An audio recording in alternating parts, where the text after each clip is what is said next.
And we are live. Hello, everybody, and welcome to Forever Sports. And welcome to the Autumn Nation series. International rugby is back after a bit of a hiatus.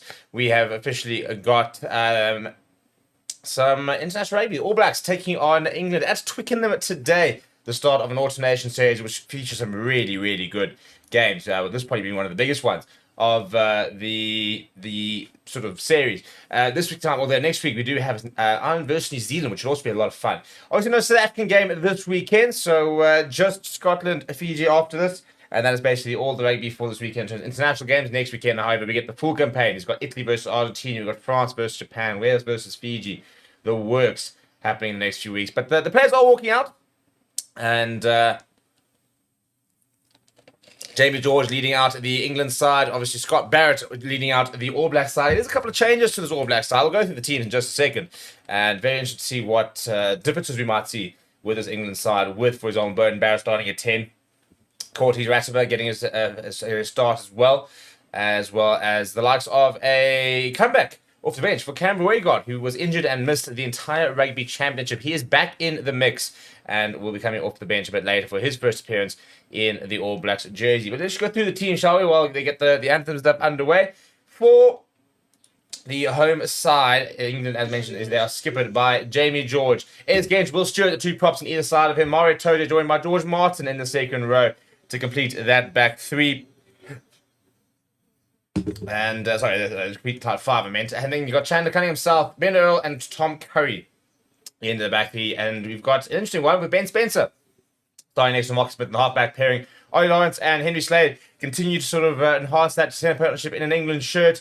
And you've then got the very exciting Tommy Freeman, Emmanuel Ferreira-Bosa, and George Furbank in the back three. Off the bench, though, for England, it'll be Theo Dan, Finn Baxter, Dan Cole, Nick Isikwe, Ben Currie, Alex Dornbrandt, a 6-2 split, Harry Randall, and George Ford, the two backline players in that 6-2 split. For New Zealand, they're going with an Orthodox 5-3 split on the bench. But in the starting lineup, it is Tomati Williams, Cody Taylor, and Toro Lomax starting in the front row. Scott Barrett and Tupa Vai in the second row, and the back row of the very exciting Wallace Atiti, who gets his first sort of overseas tour underway.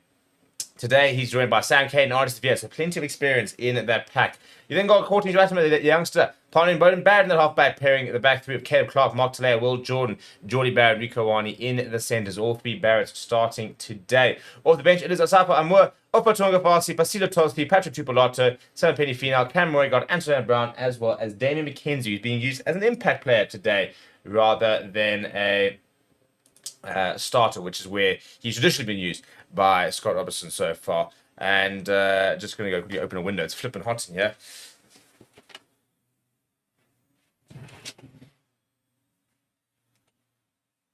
Right, the anthems are currently underway. I want to know what your score predictions are. Let me know in the comments below what you're backing.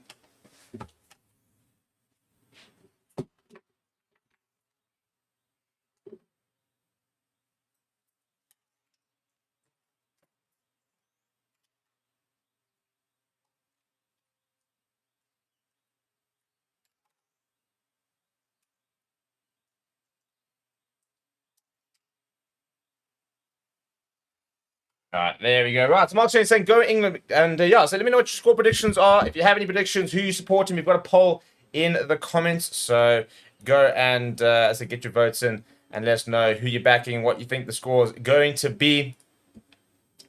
And yeah, I mean, it's an interesting tour, isn't it, for England? I mean, I feel like England really missed a beat when it came to that outgoing series over in New Zealand. I think they could have potentially won that series, to be honest. I thought they played very well at times. And, for example, the first game had Marcus Smith had his kicking boots on. England, would have won. So, a bit of pressure on for him. But I also think his All Black side is evolving, is getting better under Scott Robertson. And the more they play, the more they'll inevitably also continue to get better. So, Jeff said he reckons New Zealand by 7 points. I'll go with New Zealand by 10 in my official sort of predictions. I do think, however, we're going to have a high-scoring game. I think this game will be high-scoring as well as the Scotland game this evening against Fiji. I think that England, for example, haven't played in a while, so I expect them to be a bit rusty early on, and I expect New Zealand to hope, well, from their perspective, take advantage of that. I also think similarly later, for example, Scotland versus Fiji. I think Fiji had a bit of a tough mid-year series. I don't think they're quite where they were at the World Cup, and I think Scotland are side when they turn it on, they are very, very good at what they do. So I do think that they will be quite competitive later today. And especially I think it's an interesting time now for UK-based players and Irish-based players, because you've got the British and Irish Lions squad being picked in the next few months, really, based on this and the Six Nations. I think that squad I expect to be announced probably about April, I think it is. And Andy Farrell will be doing the rounds, for example. I wouldn't be surprised if he's actually there and to go and watch some of the players. Because obviously this is his final sort of series as coach of Ireland, and then he'll take a sabbatical and he'll go and not be involved for the Six Nations so that he can focus on his tenure as the British and Irish Lions coach for the tour to Australia next week.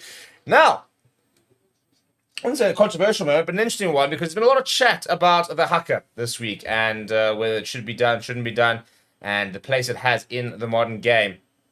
And a couple of the England players, Joe Marler, basically saying that we shouldn't be doing it, whatever.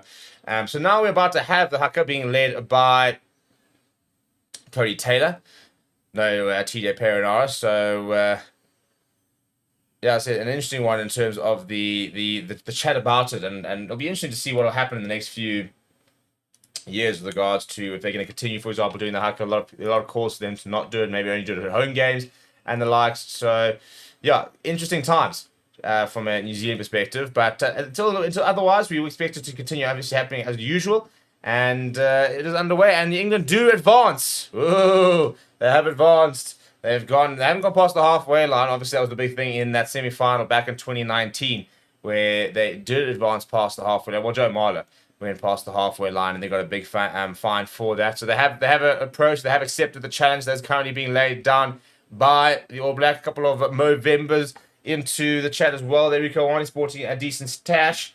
It is the month of the tashes, so I'm interested to see what some of the South Africans might pull out. Yes, for Visa, this is like basically his month.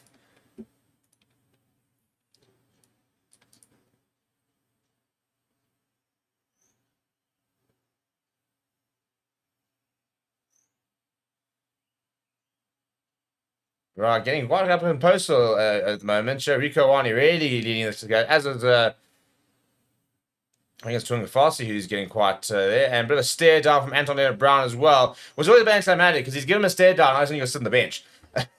So it doesn't really help to go and be all very intimidating and be like, cool, check you guys in like an hour. Yeah, but anyway, the haka is done, and now looking at the two teams before we have kickoff. But so until then, you do have a bit of time.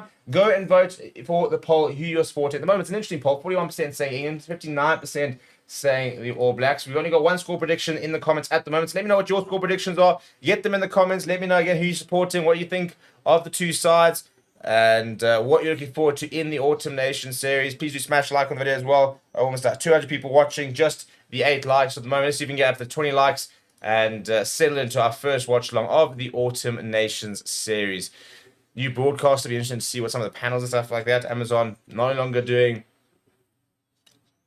this Autumn Nation series as the broadcast partner.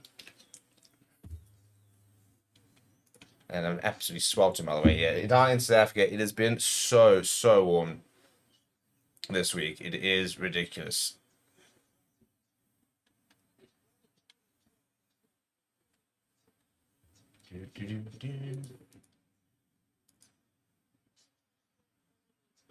Interesting to see that England have gone with that 6-2 split. And I mean, last week we saw, for example, New Zealand 15 putting on, I think it was like 6 subs at the same time. Not that anything's ever mentioned when nobody else does it, but yeah, the bomb squad approach from New Zealand. And I mean, we are seeing more and more teams go with that concept of the 6-2 split and stuff like that. And the only thing is, South Africa wasn't the first team to do it either. It just kind of the way it was deployed and the effectiveness of it is where the bomb squad, which sort of got its reputation. But certainly wasn't that innovative in terms of being the first ever team to deploy a 6-2 split. But anyway, we have got all the pre-match stuff done. And now the next thing is kickoff, and we are just about ready to get underway. Looks like England will have kickoff. I think New Zealand will be receiving. Angus Gardner, the referee, in the middle of the park today. So Aussie will have the whistleblowing duties, and as mentioned, yeah, so in fact, it's actually New Zealand who's got kick-off, and England will be playing right to left, from the looks of it, in this first half. Beauden Barrett with ball in hand, and the whistle goes. Beauden Barrett gets things underway. He goes down that right-hand side, and it looks like it's Ben Earl. We're sitting on a spider cam, terrible angle. Speaking of terrible, can we talk about this England kit? This is dreadful. This whole black sort of stripe thing on the side. Marcus Smith, by the way, going with the cross kick immediately. And it's gone into the hands of Ferry Barbosa. It's a really good take. Unfortunately for him, he's not been able to stay in. He's been bundled out by Caleb Clark. This England kit is a shocker from Umbro. No. How do you get an England shirt wrong? It's a plain white shirt. And then they decide, well, you know what? Maybe it doesn't need to be a plain white shirt. This is a terrible kit. What do we say about this kit, people? Let me know. I'm not a fan. I'm not a fan. Am I alone in this? I don't think. It looks like they're just wearing some weird another kit underneath it. First line of the day, Currie Taylor goes over the line to Artie Severe, who's hammered in the tackle by his opposite number, Ben Earl, as well as Jamie George. But New Zealand do have the ball on the 10-metre line. They go back to Beauden Barrett. He goes down the right-hand side, gives Mark Talea something to chase. And he does win the ball, looking to try and get it offloaded. Doesn't get offloaded to Rico Wani. Quick ball down from Talea. A lot of space there, Beauden Barrett. Now he goes to his cross kick is actually charged down. And Will Stewart comes away with it. Both teams very quick to the boot. Both teams have brought in a bit of a couple of cross kicks over here. Now ball over the top, and Martele is going back. Slips on it, but takes a while, goes inside to Will Jordan. Brought down by, I think it was Tommy Freeman. In fact, it's Furbank who's chased that. So he's in all the way back by their own 22. Sam Kane, his first carry of the day.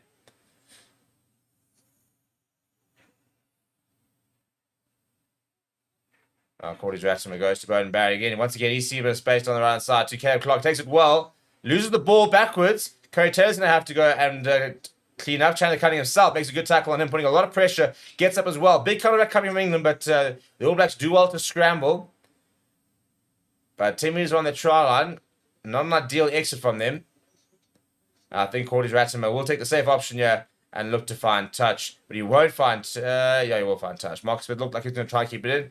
But eventually it's a good touch finder coming in the end. Just shy of the 10-metre line. So a good attacking opportunity this for England.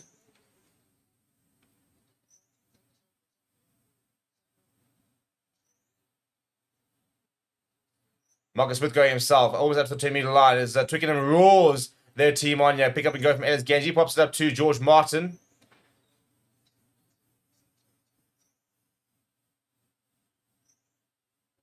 Now Lawrence. Back on the right-hand side they go. Ben Earl. Big tackle in him from Sam Kane and Turo Lomax. Quick ball though. Mark Smith looking for options. Goes to go himself. Trying to free his hands in the tackle unsuccessfully. Now it's Mario Tojo. And he goes through half a gap. Good work this from England. Very good momentum. On the right-hand side, slightly isolated as Tom Currie. Needs a bit of support. Does come in the form of Ferry Barbosa. George Martin pops it up to Ellis Genge. And Wallace Atiti is trying to get over that ball. There's a penalty advantage as well. So free roll of the dice here for England. Slade goes back inside. Slow ball this now here for Finn Spencer. And that's a poor knock-on from George Martin. That's a proper type 5 player with that kind of handling. Well, that's pretty good momentum that from England. Looks pretty good on the attack, actually. A couple of nice phases. Getting over the gain line.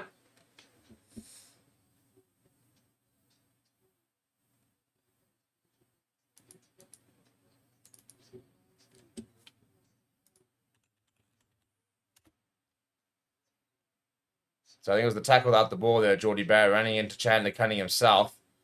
Getting the read completely wrong there. He was expecting him to get the offload from Mario Tojo. He opted to keep it himself. Good carry that from Mario Tojo. He's starting to look a lot better than England showed the last few months. Been a bit of a quiet couple of years previously after his sort of breakthrough. And it's interesting how he's always talked about as a potential captain, and yet no sort of coach is yet to come in and make him the captain.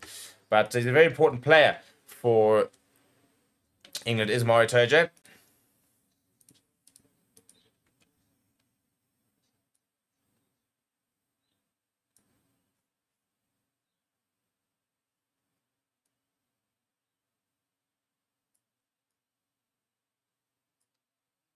And they're taking the points here, and Mark Smith makes no mistake. So England get the first points on the board. They take an early 3-0 lead.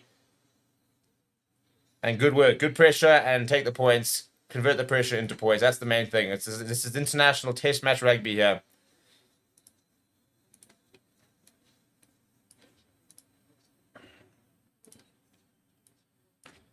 But Cody Taylor's gone off. Now, that's a very big blow. He was probably their best player in that Rugby Championship, to be honest.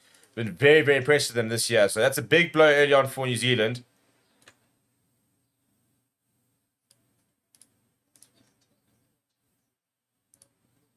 Just sorting out a clock over here.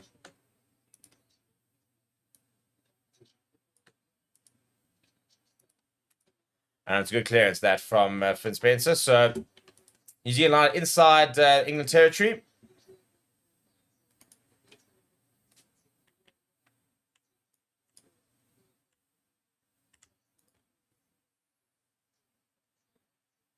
And Jamie George, England captain, feeds it to Chandler Cunning South. Good line win. George Martin breaks up and pops it up to BITDEFENDER. He'll probably have at least about 10 carries across the rest of the game. One of the key ball carriers for England is BITDEFENDER. Always a willing carrier. Now Spencer goes to the boot. Freeman will give chase, as well as looks like Ollie Lawrence is there. It's a great take, though, from Will Jordan, who's brought down by Tom Currie, but ball available. Corley's right to a quick ball here for Beauden Barrett, looking for options. Gives it away to Geordie. Good appreciation of the laws there. The ball picking up and having another go. Now slow ball this time now for New Zealand. Beauden Barrett this time. Bit of territory. Seeing him trying to sort of catch Mocksmith napping there. Mocksmith comes away with it. Fires it low, looking for touch. Does find touch. Good kick out from Marcus Smith. And 70 tons of metal saying in looking good. And the Mile Hurricanes bombs to skin raised. I'll tell you what, if they do win today, I think Scott Augustin will actually be under a little bit of pressure. I mean, they've shown at times this year that this New Zealand side is still good, but I don't think they're anywhere near the side that they were towards the end of the World Cup last year.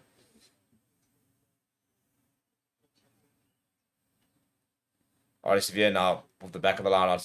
Still going, Artie Severe. Still going, Artie Severe. Eventually brought down. He's found an extra few meters there. Good work that from him. Now actually kind of caught between two lines. A long pass out wide for Beauden Barrett. A lot of space for Caleb Clark, who goes to the boot. That looks like it's going to be kicked into that is a horrible, horrible kick from Caleb Clark. Never had any chance of staying in field whatsoever. And there's a penalty advantage at least for him, so he'll get away with that, but it was an awful kick. To ask you a question, Gareth, yes, New Zealand Arctic Island is on Friday night, so obviously we'll be live for that, so we'll see you guys all next weekend. Also, want to let you guys know, I mean, you guys are in new studio. What do you guys like, by the way? This view, you've got this view, for example, something a bit different. You've got this view. I need to try to change a few things, but you've got this and this. What do we say? Yeah, I'm going to keep to this one at the moment. But, yeah, new look studio, new look vibes from Free Sports here. And New Zealand on the 22. Looking to hit back. Now, I've got bets on this game to be a high-scoring game, so I need to see some tries quite soon. First ball for Asafa Moa. That's not the greatest line. Currie comes away to a low max. So New Zealand still have possession inside the 22. What is a TT?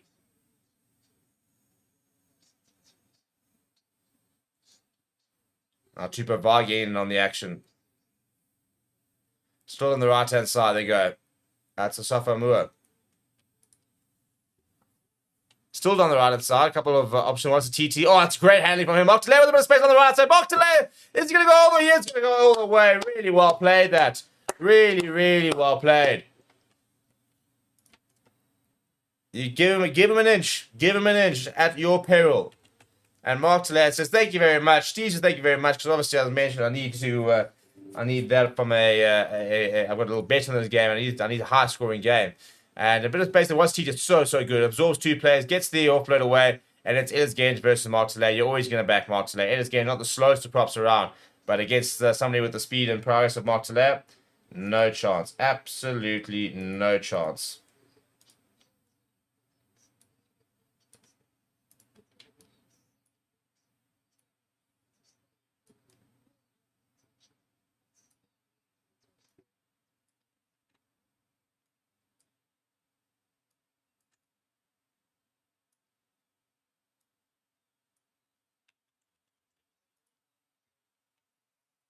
That's a very good kick as well from all the defenders actually down. Having said that, no, I thought they were up. So 7 points to 3. Good response to that from New Zealand. They needed it, to be fair, after that pressure they'll be put under. But the first opportunity really from them to attack. They managed to find a bit of space out wide.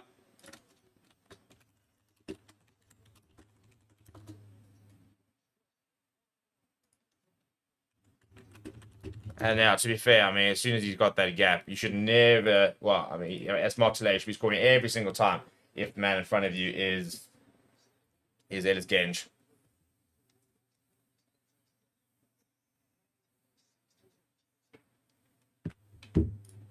Now I need a good exit chat New Zealand, and they do get quarter batsman goes high in the air there, slightly wide, and it's not kept in.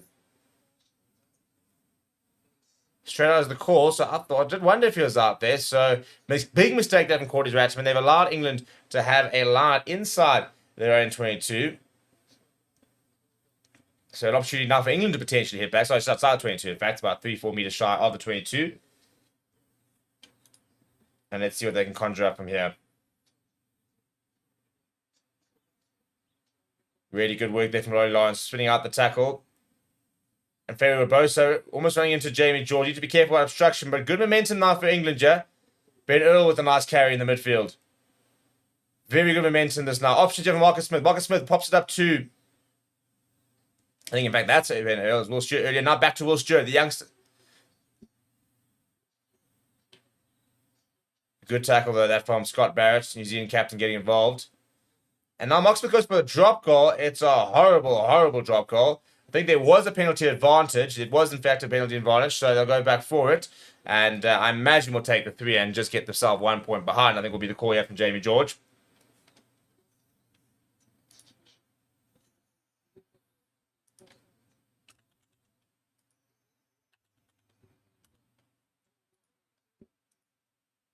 And having a word as the ref is with the Scott Barrett about a couple of tackling without the ball. I think that the biggest thing is they kept committing it. So they're...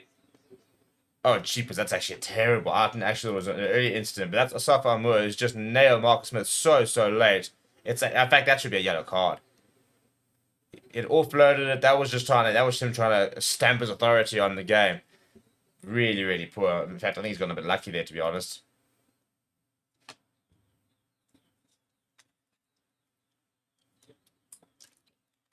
Yeah, I'll go with the most amount. This is my favorite view as well.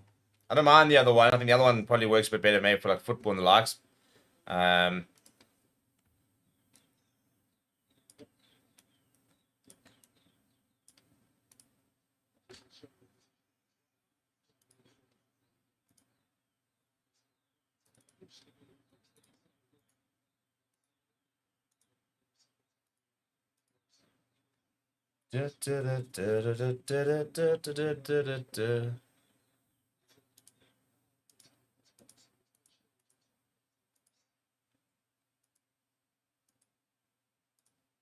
Right, Mark Smith is going to take the 3 points here, make it a 1 point game. We're scoring quite a lot at the moment. At the moment, we've got 10 points in the first 12 minutes. Kick to come here for Mark Smith, and if he gets that, that'll then be 13 points within 13 minutes. So you keep on that trajectory, and we're working an 80-point game. Which wouldn't overly surprise me. As I say, I think, you know, in theory, you got an England side that might be a little bit rusty from having not played together in a while, but it's a good kick for Mark Smith. No issues there whatsoever. And England claw within 1 point of New Zealand after 12.5 minutes. Good start this from England. They're looking really impressed with the ball in hand here. Are we finally sort of seeing the genesis of the Steve Borthwick approach? It's taken a while to get the England side playing at the kind of level and playing the way he wants them to do it. But so far, on attack at least, they've looked very, very good. Once again down the right-hand side from New Zealand. And once again, it's Ben Earl who'll take it back into contact.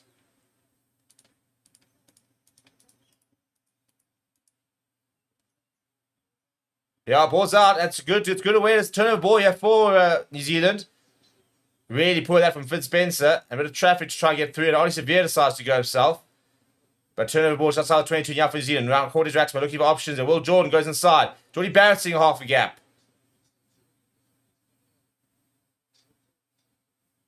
Ollie Severe. Oh, that's great hands from Beauden Barrett for the knock-on. We're going to have our first... No, not... Yeah, we're going to have our first scrum here for the day, which is going to come in 13.5 minutes. Interesting to see how the scrum battle goes. Great hands there. It was a really poor pass, and Beauden Barrett just sort of almost diving, basically just tapped it on back onto the player. If he managed to hold on to it, would have been great.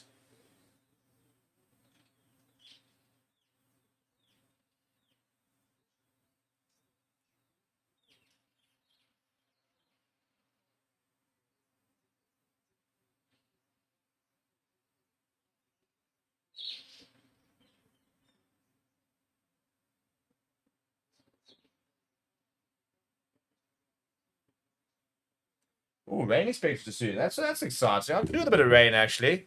Might just go stand in it with the heat down here in SA. Springbok Rugby back next weekend. Absolutely frothing for it.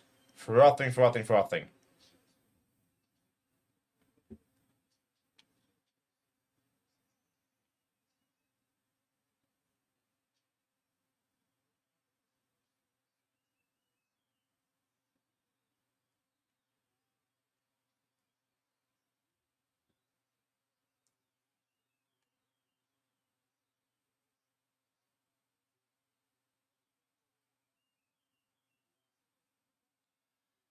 A pretty solid first scrum there. Mark Smith will kick downfield and look for some territory. Will Jordan now. Looking for options. Spins in the tackle. Does quite well there. Caught his Ratama. That's a nice little tackle there. Let's get into game nice and quickly. Make sure two riders can get any sort of momentum. Sam Kane goes inside and Watchalong hands off Beto far too easily. Quite a nice tempo to the game so far. Tuba VAR popping up to Wallace Satiti. And now Barrett. And the number 10 jersey goes to the right. And be chased by his brother. He tries to toss it back. It does bounce and then knocked back. Good work there from England. And Marcus Smith now brings a torpedo. But there was an initial knock on. I think it was a knock by both sides actually. Tommy Freeman, the man who knocked it on there. So we're having another scrum.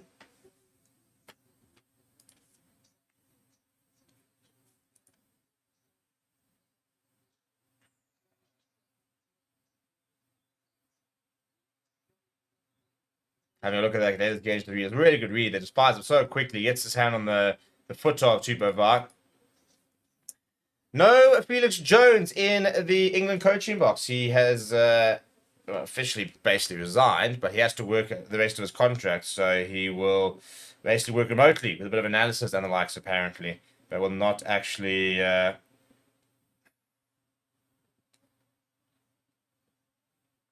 he won't actually be in the team itself.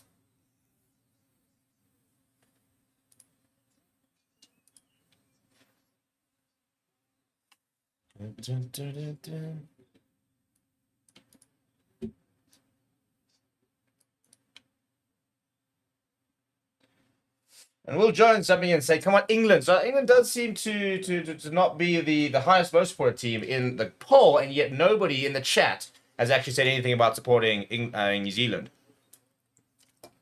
which is quite interesting.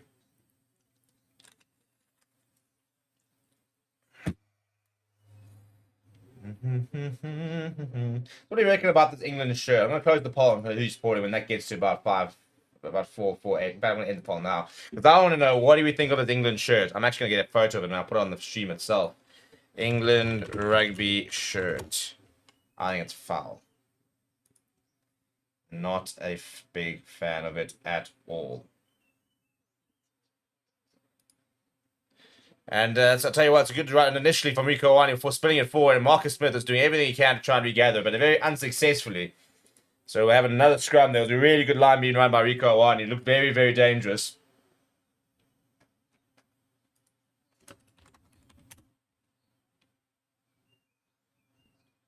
Can't even find a flipping photo of this.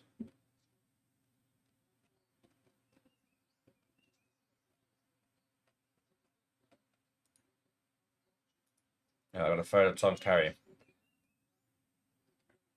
And we can decide whether we like the shirt or not. So I'll put the photo. I'll put it on the screen, and then we can. And I'll put a poll up, and we can vote on whether we like it or not. Me personally, not a fan.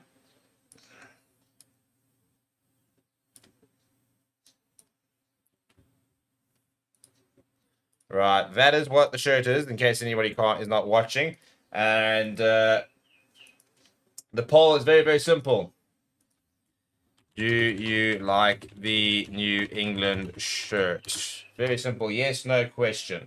Jump in the poll there and get voting. And Vian Ndiki has come out and said that he is supporting New Zealand. So there we go. Rieko Ioane, by the way, is off. Looks like blood. I think he's holding a towel against his hand. So looks like he'll probably come back a bit later.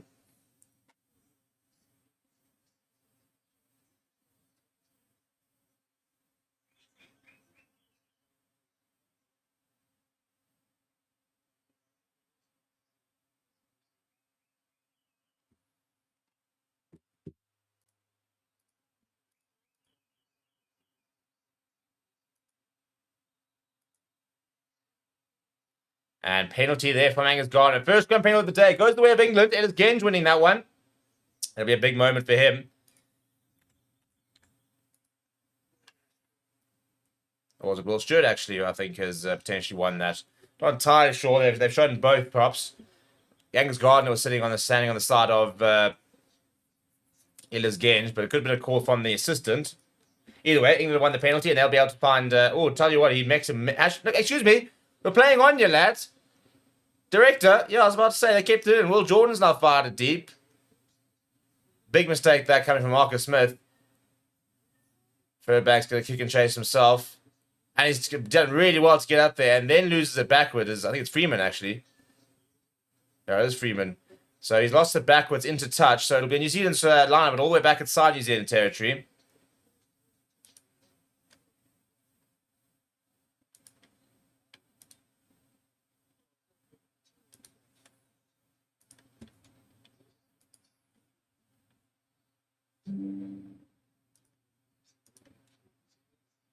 And a bit of a messy carry there. I was about to say, Furback smash Will Jordan. He managed to get the offload off the ground. Very, very indecisive there were New Zealand about sort of what they wanted to do. It's quite strange. You don't often see New Zealand side being indecisive.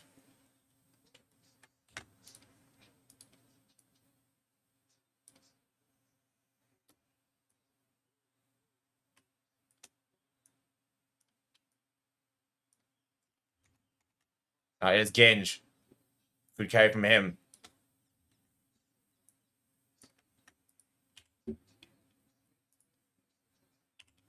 Good case there from Very Roboso, who hammers into Will Jordan. A lot of England players are arriving, but New Zealand do well to scramble. Bit of pressure now, and Cordy Ratterman needs to find decent clears. Now he goes to Safa Mua. Try and find a better angle.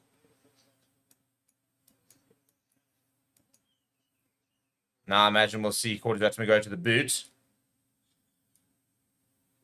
Yep, does go to the boot. And it's high in the air, and it's knocked back by New Zealand, and into the hands of Scott Barrett, the captain.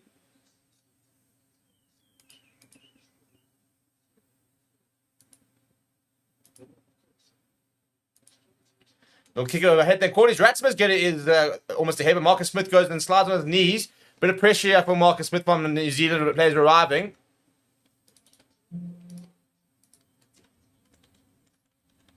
And they've won the penalty, have England. Big, big mistake that from New Zealand. They were all over them. And then just couldn't keep the discipline.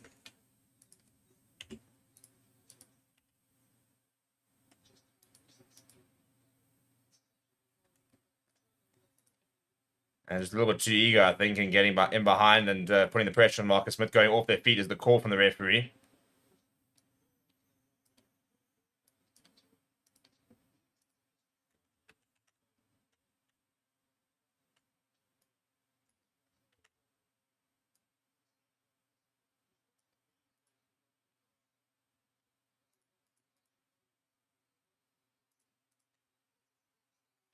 Well, we haven't had any points in about 8 minutes. So after that very quick start with lots of points going on, things have sort of slowed down a little bit. Let's see if England can conjure something up here. Not to be at the moment. There is an advantage here from Angus Gardner. Knock-on advantage from one of the New Zealand hands coming through there. Bit of a half break from Moritoji. Yes, the offload away as well. Kick and chase here on. And it's just going to stay in from Spencer. And then he stepped out. It was almost brilliant work from the scrum half. That's kind of what we need to see a bit more from England. Really good handling on the ground. From Mario Toji, makes a half break and then just gets the offload away on the ground to Finn Spencer. Chips over the top, just to the side. Just can't stay in there. I mean, quite a few touches, to be honest. Wasn't very close to even beginning to stay in.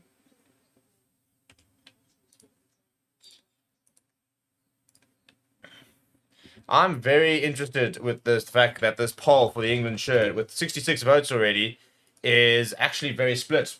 I'm not a fan, actually. Will Joe Drickers, yes, it's cool. And saying who will win Peace Can You Make Us poll saying that. Yeah, we'll do that next. First, I want to see. When we get to 100 votes, we'll close that poll. And then we'll do a bit of a prediction of the game result.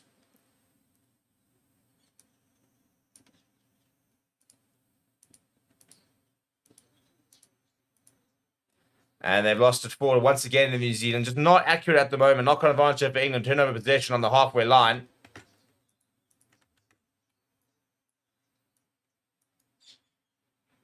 Not a bit of space on the left-hand side. Mario Toja, who goes to the boot, and he's put it straight into the hands of Will Jordan. He goes inside to Beauden Barrett. He finds a bit of space on the left-hand side. All the England players retreat. He's looking at that 50-22. I tell you what, this ball's going. This ball's going. It's going to be kept in eventually by Henry Slade. He's got a useful left boot in it, does Henry Slade. Won't find touch down into the throat of Geordie Barrett this time. He signals he wants to put it in the air, but he puts it pretty deep, and I wouldn't be surprised if Faber Bosa just marks this. Yeah, marks this and says, let's get back, lads. No need to panic here.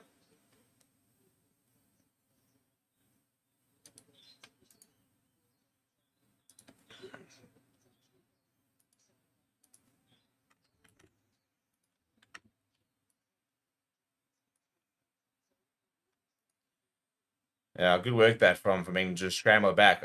New Zealand have had opportunities here, but it's a very sloppy performance so far, which is quite strange from New Zealand. They usually are so accurate as a side. Generally, you've got the soft skills, always had the soft skills, for example. So at the moment, no is definitely winning the poll. 53% of those votes. Go and cast your vote on whether you like the shirt or not. As Beauden Barrett kicks over the top for Caleb Clark to give chase. Faber Bosa does well to get away from him. And he's on a good run here. Faber Bosa. Oh, cheap as me. He has been hammered by Safa Moore. Ben Earl looking to use it quickly. I think that's George Martin who's lost the scrum cap. It is indeed. Tamati Williams was initially on that ball. Now he comes off his feet, but doesn't interfere. Finn Spencer wants to go to the boot. Then decides actually to bring in Jamie George, the England captain.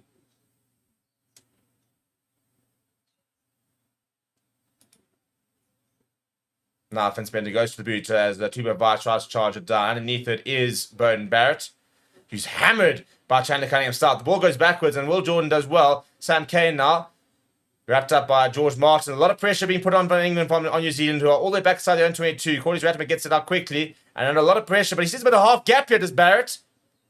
A lot of space here. Looking for options. Ball over the top. I'm not sure there's the option 2. Corley's Rattimer. He goes to the boot, and it goes into the legs of George Furbank, who's under a lot of pressure from Will Jordan, who goes off his feet on the ground and concedes a penalty. Poor discipline that. Really poor from Will Jordan, because it's a really good break here from Geordie Barrett. When you look at this tackle here, Faber Bosa smash from the side. Any sort of tackle where you see him sort of shoulders landing on the ground first, and then Chandler Cunningham himself timing his tackle on Beauden Barrett to perfection. It's a couple of big hits coming here. And that kick, I think if that kick doesn't hit the legs of George Furbank, I reckon Will Jordan actually potentially is in there. And Vince saying, was Fiji Scotland going to show also? Yeah, so we'll be doing that game. It'll be Carl, who's actually over in Scotland. We're hoping to actually be at the game.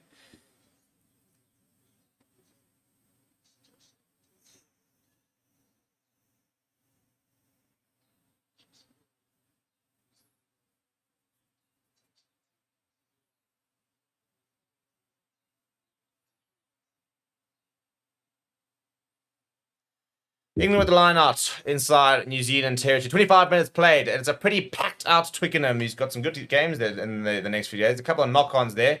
I think it's an advantage here for knock-on advantage. Marcus Smith goes to Ben Earl. Steps inside of Sam Cane. He's eventually brought down by Caleb Clark, or eventually brought down by Sam Clark. Now Chandler Cunningham South. Cordy Ratson getting up nice and quickly. Trying to go over the ball there to Marty Williams. Second time he's trying to have a bit of a jackal. Inside ball there to Slade. Half break here from England, just shy of the 22 on the right-hand side. Spencer looking for options. He goes to Ellis Genge. Ball back inside of George Martin. And the ball's been left behind. So it's been turnover ball here for New Zealand now. As I said, every single time we see something which is quite promising. Well, that's a bit of space for Walter Titi. Now, he's not slow. Steps aside and throws off Genge. Gets it offload away as well to Asafa Amur. New Zealand looking to keep ball in hand. And now Mark Talea. Long pass out wide on the angle to Will Jordan. He's going to chip and chase here. Will Jordan here.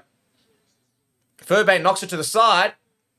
And a bit of pressure all the way back inside their own 22 now. England. Ben Earl is there.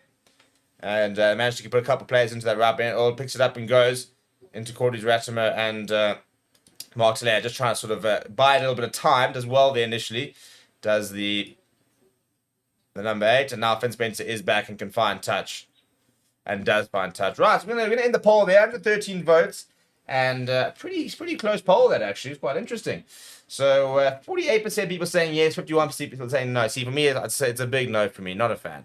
Not a fan. I think the pattern, for example, in a training shirt can be quite cool, but as the official match jersey, not doing it for me. Right, next poll is going. Who is going to win the match? Who will win this clash? As England and New Zealand build from the 10-meter line, Scott Barrett goes nice and direct.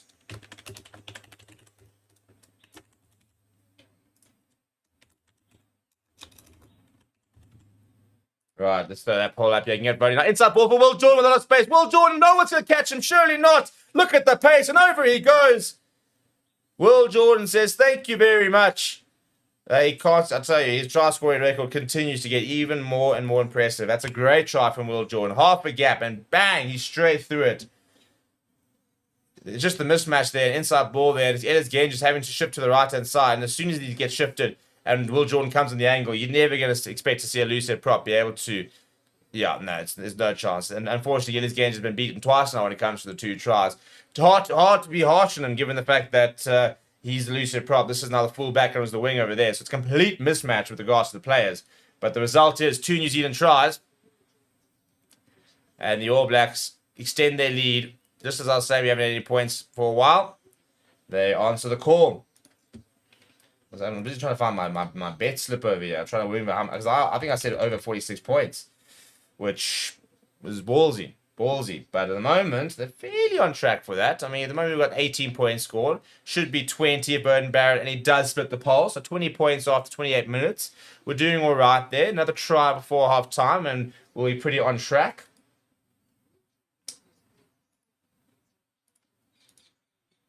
Alright, let's see where we're at. Where are we at? Where's my bet slip? We've been doing a couple of betting shows, I think, previously. Talk a little about the whole thing.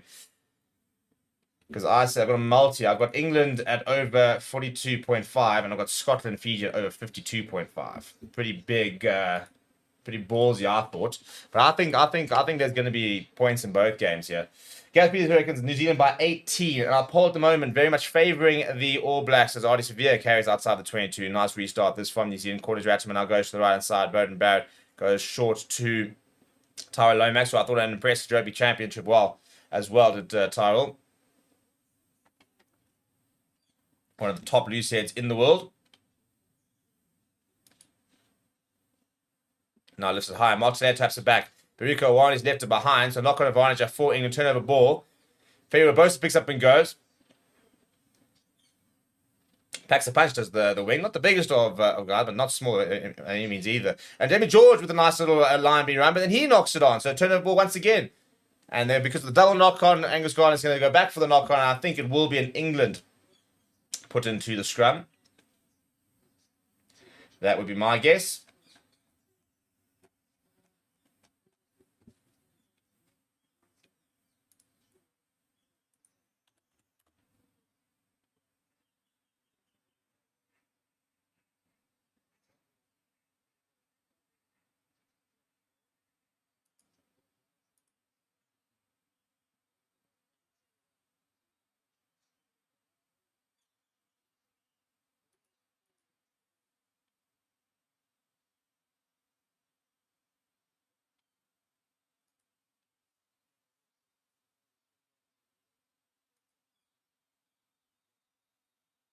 Right, Angus got to get a bit of information from the TMO. Got 10 minutes left for the first half. As I said, I'd like to see another try. We're having a look at this tackle there.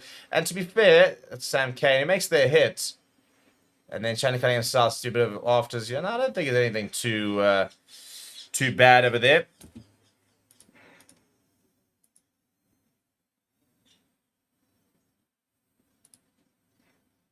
Now, penalty for England for tackle without the ball there. It's against Sam Cane.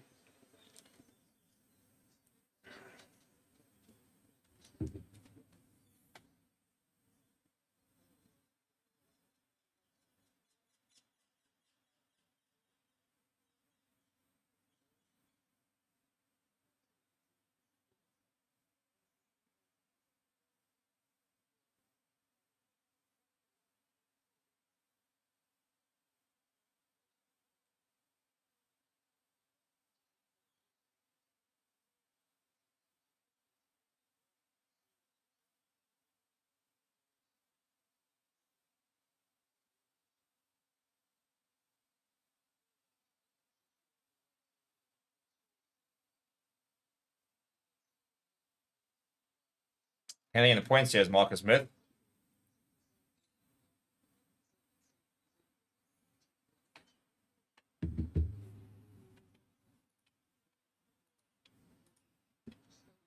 So this to just sort of stay within touching distance.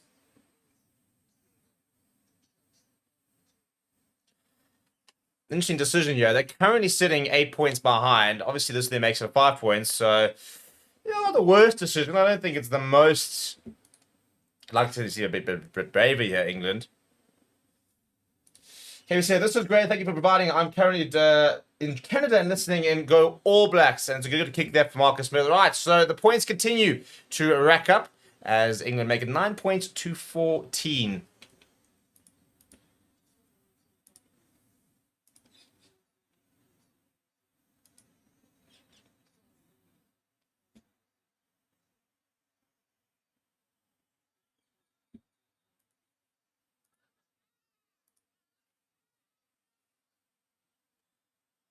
Mario Toje under the ball there. Good work from him.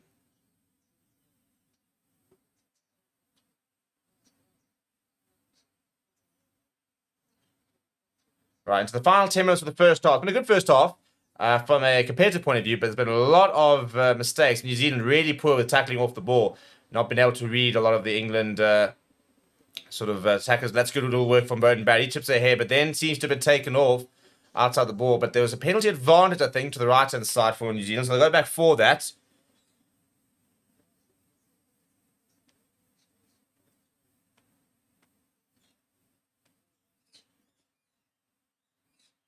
Or was it in fact an England potential penalty? It could be a knock-on, I think, actually.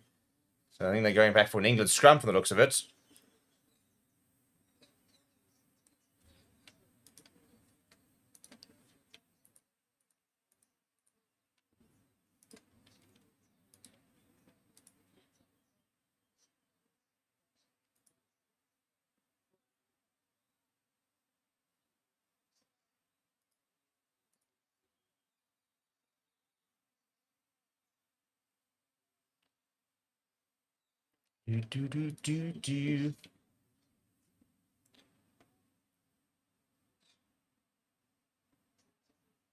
Right, and the New Zealand scrum. So Cordy's Ratchman will feed. Really excited to see Cameron where he got come in the second half. Rico Wine, reading it to Will Jordan. Bowden Barrett thought about picking up a go. Eventually we'll leave it for Ratchman down the right side towards the TT. Spinning out the tackle there was Tupou Vai. Ball spilled up the back though.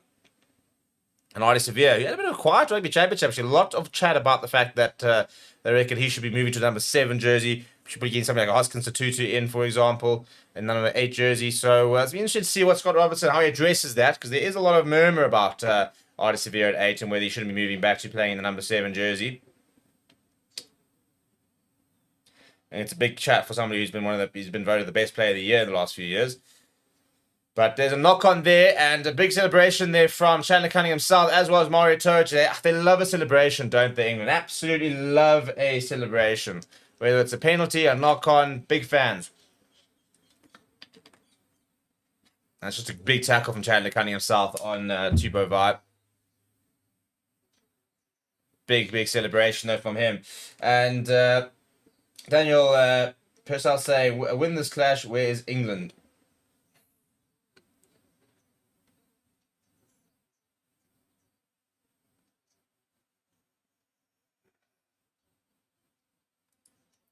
Big opportunity for England. You get a penalty here, for example.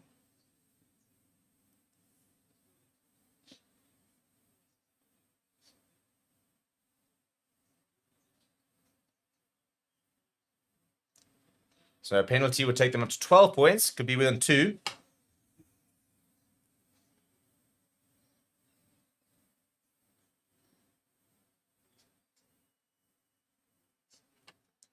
And they do get the penalty. They do get the penalty. That's huge. This is why, to be fair, that's why the celebration came from Chandler Cunningham's mouth. Because you make the big tackle and you got the opportunity to try and win a penalty. Then you do. And now all of a sudden, they can try and kick themselves within 2 points. Marcus Smith just waiting for the official instruction, but I'm sure that will be the call. Be very surprised if it's not. It's against Taro Lomax, so it's Ellis Genge who won the scrum penalty there. Surely take the points here. 5 minutes before half time. Yeah, and the shot is called. Why wouldn't you? I mean, you took the shot last time when you were 8 points behind. Why would you not take the shot now with? I mean, it's basically bang in front, 40 yards, 45 meters out. No, it should be no issue whatsoever, Marcus Smith. And you get yourself back within 2 points. More to the point, from my perspective, my little bet slip, there'll be 26 points in that first half. Looking good for me. Looking good for me.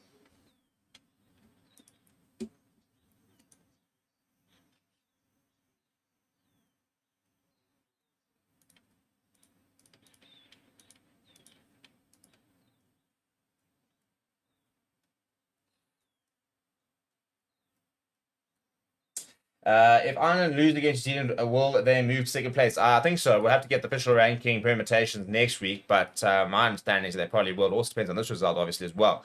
Because if England were to beat New Zealand, then their rating would drop. It's a good kick, though, from Marcus Smith. You don't get much more central than that. And England do close the deficit down to 2 points with 4 minutes remaining in that first half. A couple of people off to try and beat the halftime bathroom rush. Steve Borthwick, not one of those. He watches on Sterling from the coach's box. And interesting, who Marcus Smith, again, as I said, there was that game in the mid-year series where his boot kind of cost him the game. Right now, his boot's keeping him in the game. So it's funny how the things change. Once again, to the right-hand side, and Ben Earl underneath it. Wants to get away from it. Mark Delay makes the tackle well. So just 2 points here at the moment. It'd be quite a cool halftime score, actually, to be 2 points. But that's been charged down from Finn Spencer. Tara Lomax then. So New Zealand turn over the ball just out of 22 here. Cordes Ratimer wants to use it quickly. Does. Goes to Will Jordan at first receiver. He now finds Bowden Barrett. Seeing a bit of space. Goes himself. Gets the offload away to Rika Awani.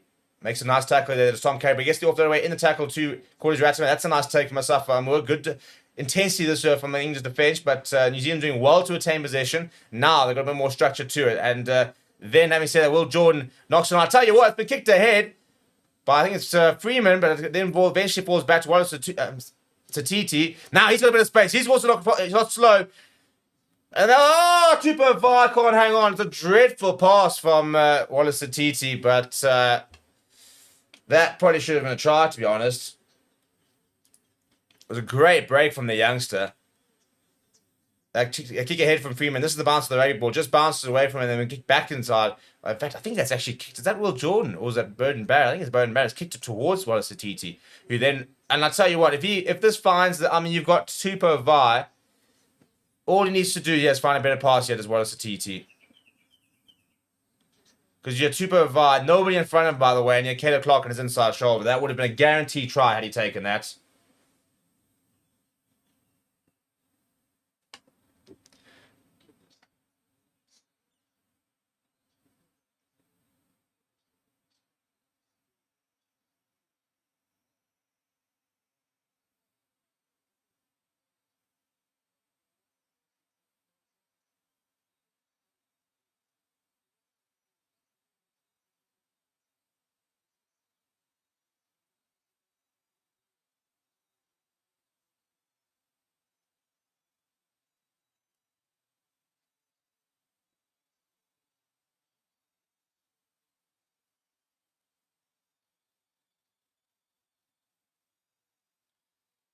Right, so with just over 2 minutes left on the park, we're going to have a scrum for England.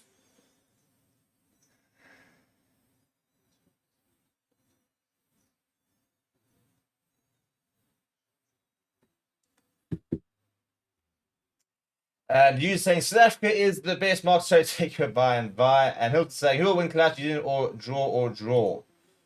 Oh, yeah, I don't know how that flipping happened. This is not the first time that's actually happened. We'll re-poll it, shall we? Why didn't nobody else tell me that? Thanks, Hilton, for letting me know. We'll try and sort that out. Who will win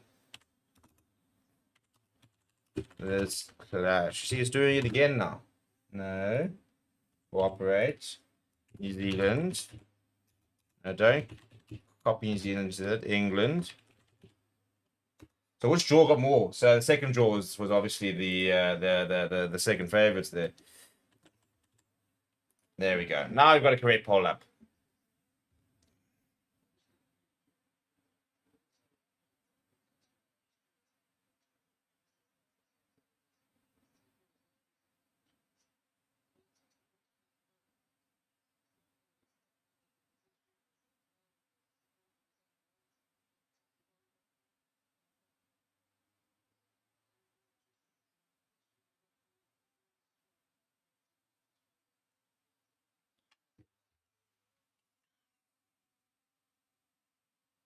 Surely going to be a reset. Yeah, New Zealand pushing before the ball was in there.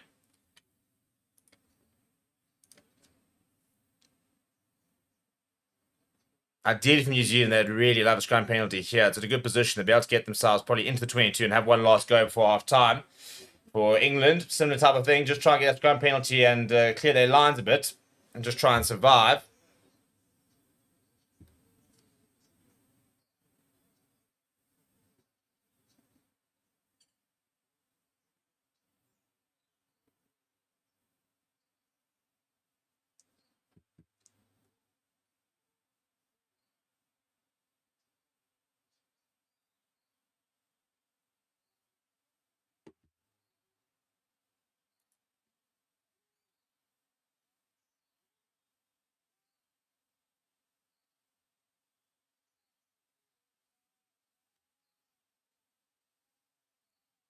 I've gone down New Zealand side. Ben Urla's used it on the right hand side, so no penalty. And Ollie Lawrence's kick has gone, I think, directly into off a New Zealand player into touch. I think this should be a England line. It is an England line out with less than a minute on the clock. So I don't think they'll really look to try and make the most of this. It'll probably just be sort of a couple of phases. By the time Jamie George gets us in, there'll be about 10 seconds left, and I reckon they'll take half time and say, right, thanks, chaps. Let's go have a couple of oranges and reset for the second half.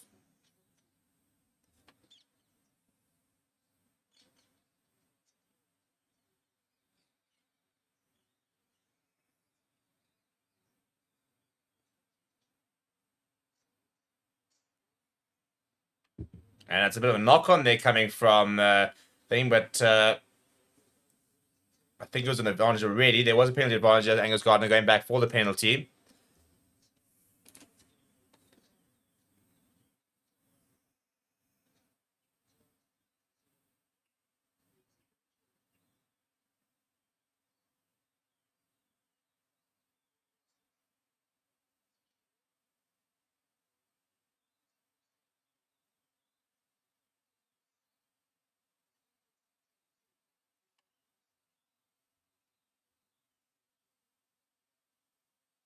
That does find touch. Right, one last opportunity here for England before half time.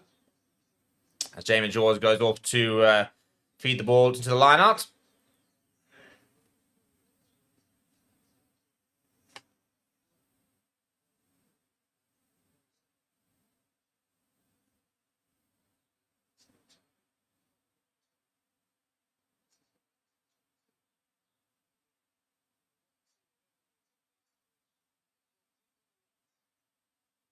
Right, Chandler Cunningham himself now. England trying to build from deep. Looking for one last opportunity before half time. The clock has turned red. And Marcus Smith's going to have a go at the drop goal. It's another absolute dreadful attempt. I think he needs to put that well away. I think that's a bit of a waste, to be honest. I think a couple more phases, try and get a penalty. Not good for Marcus Smith, but not terrible from England, though. 12 points to 14 is how the first half ends. We'll be back very, very shortly. Don't go away. Make sure you smash the like on the video and subscribe to the channel as well if you're new. And we'll see you very shortly for the second half.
Right, and we are back for the second half. New Zealand 14, England 12. The game very much in the balance after a very tight first half. England, all their points came from the boot of Marcus Smith. New Zealand scoring 2 tries with a couple of mismatches, both against Ellis Genja, actually. There's not a substitution for New Zealand with Safa Amur on for Currie Taylor, which is a big blow for their tour, potentially, if Currie Taylor, it looks like it's an HIA, so he'll be out for at least probably one of the next the Ireland game next week, and we'll wait to see if he'll be able to feature in the week after that. But in terms of other changes, it doesn't look like any team has made changes at half time. It's a pretty poor attempt at a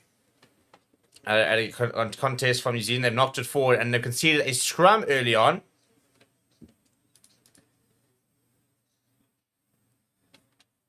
Antonio Brown was on very shortly for Rico Wani, but he is back off on the bench, and no subs at this stage coming from England. So it is the same 23. But as I said, it looks like Tuva Vai might be going off early on in the second half. Yeah, it looks like he's limping off.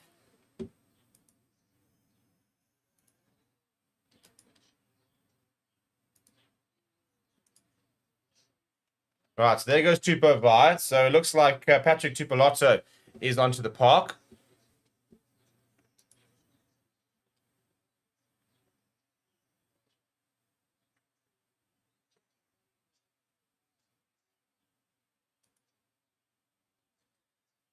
So an early substitution here for New Zealand. A couple of early injuries are not what you want on a tour like this. You've obviously had a lot of time spending up. They've got a couple of New Zealand 15 games, for example, and the likes. So you don't want to lose too many players to injury early on. It suddenly makes it quite a long tour after what's already been quite a long season as they sort of head into the off-season after this sort of November, December.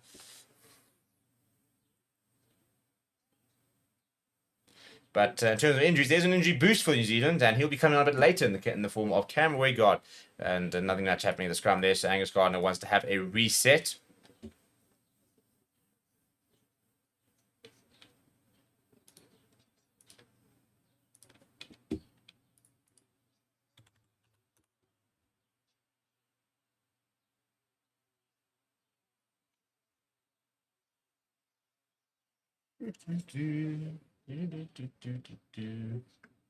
And then Scotland versus Fiji coming up a little bit later should also be a really cool game. I think Scotland will probably win quite comfortably, but you never know. You never know with Fiji. You never know quite what side's going to rock up on the day. So it always makes for a fun watch.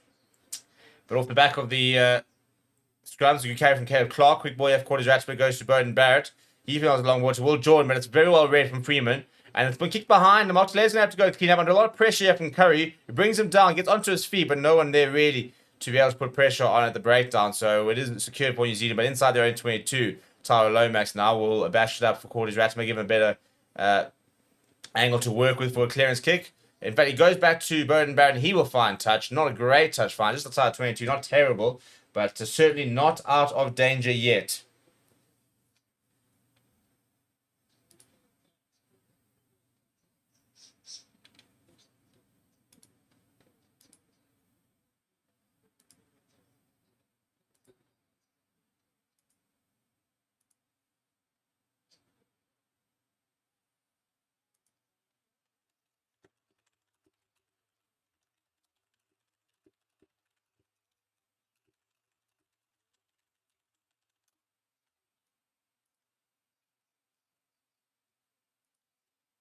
And after all that deep restart, deep kicking behind, and Furbank goes to touch there. So good work there from New Zealand, progressing down the park, putting a bit of pressure. Yeah, Asaf Moore with the feed to the line out. And I think the important thing here for England is to try and get onto the scorecard early in the second half. This New Zealand side will have felt reasonably confident at half time. They were a bit frustrated they haven't been more accurate, but they'll know. And let's go. Petr Tubolotto is going to make a nice, very early break. Quick boy, Patrick. No, Corey Ratchby's given away to Marcus Smith. Well, here we go. Could be England runaway try here. Marcus Smith, does he have the pace? Looking for options. He's delayed the pass, and Ferry Wabosa, surely nobody will catch him. Will Jordan is trying. That is end-to-end stuff for England. Marcus Smith, absolutely brilliant. From the initial read for the interception and the presence of mind to just continuously look at options delayed the pass as late as he possibly could. He knew he wasn't going to have the pace to go all the way. Was consistently always looking for his best options and found, I think it was Furbank or Freeman who was with them, and then offloads eventually to Ferry Barbosa, who's got the pace. But that's really poor from Cortes Ratzinger, straight into the hands of Marcus Smith, who's not slow at all. He's no slouch, but you can just see, just delaying the option, then goes bang, inside. And by the time he gets to Ferry Barbosa, he's got the run on Will Jordan. So England go ahead early in the second half. That's a great try. Absolute great try.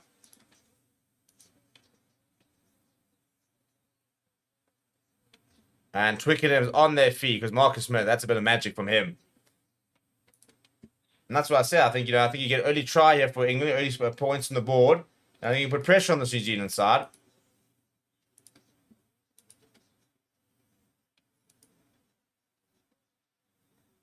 Right, well, that makes life interesting. So 19 points to 14. Do New Zealand have a response? This is the question. 71% of the poll earlier when we asked who will win after 290 votes. 71% people saying that that they will win. But at the moment, they trail. And what a game, what a victory this would be for England if they can go all the way. Bernal underneath the restart. They're interesting to see when Razor also goes to his bench. He has got a 6-2 split. Sorry, England have got a 6-2 split. So it'll be interesting to see how Razor plans to try and deal with that as Spencer finds touch. There are some players on that New Zealand bench, though. I think Cameron Roygaard's one, Antonin Brown, Dean McKenzie. They've got some X factor on that bench if they are chasing the game. England, only the two backline players.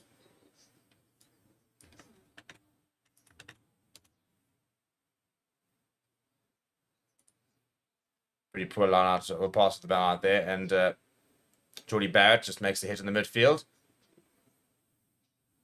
Now, what is TT? He had a really strong first half. Almost created a brilliant try. And small moments like that, if he gets those offload away to Patrick to Super Vi in the first half, New Zealand go well ahead. He doesn't. And now early in the second half, England score, and all of a sudden New Zealand are well behind. Good counteract that coming from Bernal. Eventually it's secured. Artie Severe had a bit of a quiet game so far as Artie. And that's good late passing. Will Jordan looking for options as well. Always looks to try and get his hands to the tackle. And everyone's left that. Eventually cleaned up by Sam Kane. Gets away from one. Good work from the veteran. 100 test cap player.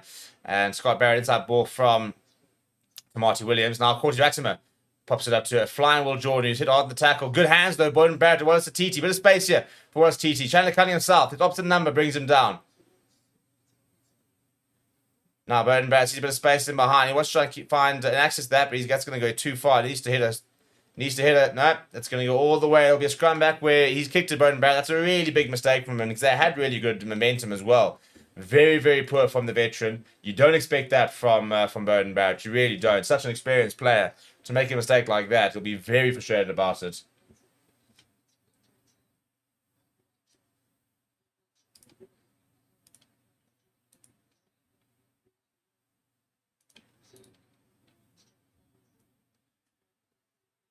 Couple moments like that, and England will be in his ear now, and they'll feel they've got momentum now, so they'll try and keep pushing.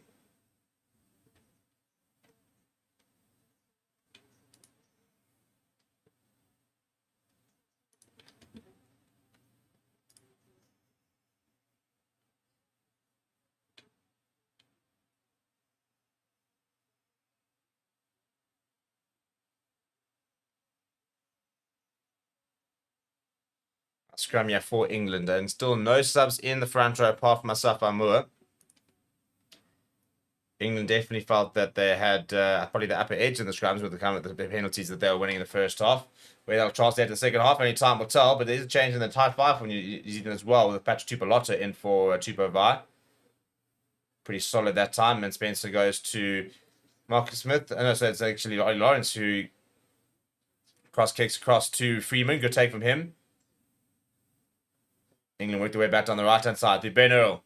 Good tackle from Patrick Tupolotta. Now a bit of space out wide for Henry Slager. Gets it offload away to Ferry Bosa, who sees a bit of space inside. Good tackle coming from Geordie Barrett. And it's a great penalty one on the ground there. I think that's Cordy's Ratimer who's done it. Yeah, it is. He's really, really done well there as the little scrum off. Over like a flash, wins the breakdown penalty. Trying desperately to make amends for his early mistake, which led to that try. So he needs to try and make a few more of those kind of interventions.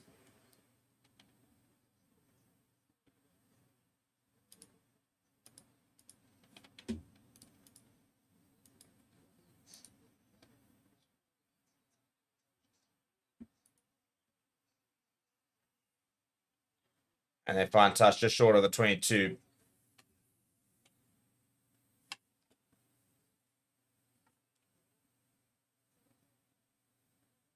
Knock on advantage for England. Marcus Smith dancing around, looking for options. There's a player down in England field. I'm not entirely sure what's happened there.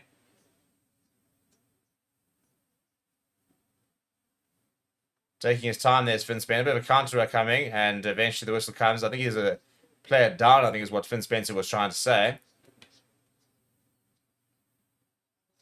I'm not sure he's back on his feet or not. We'll have to wait and see. I'm trying to give another poll here.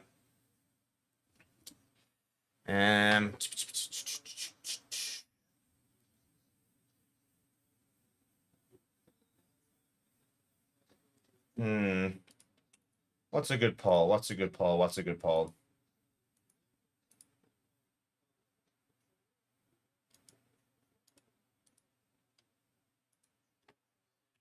Well, Dan Cole and the likes are on their feet as of Theo Dan. Looks like we could be seeing a new front row very soon.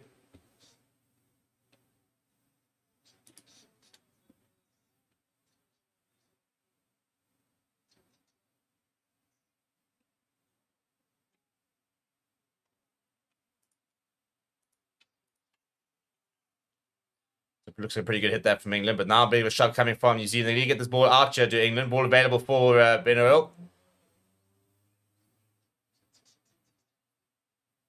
Slow ball now, yeah. Eventually picked up and go from George Martin.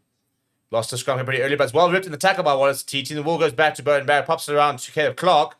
Caleb Clark with a bit of space. Ollie Lawrence fighting to bring him down. Eventually does, but gets back on his feet as a second go.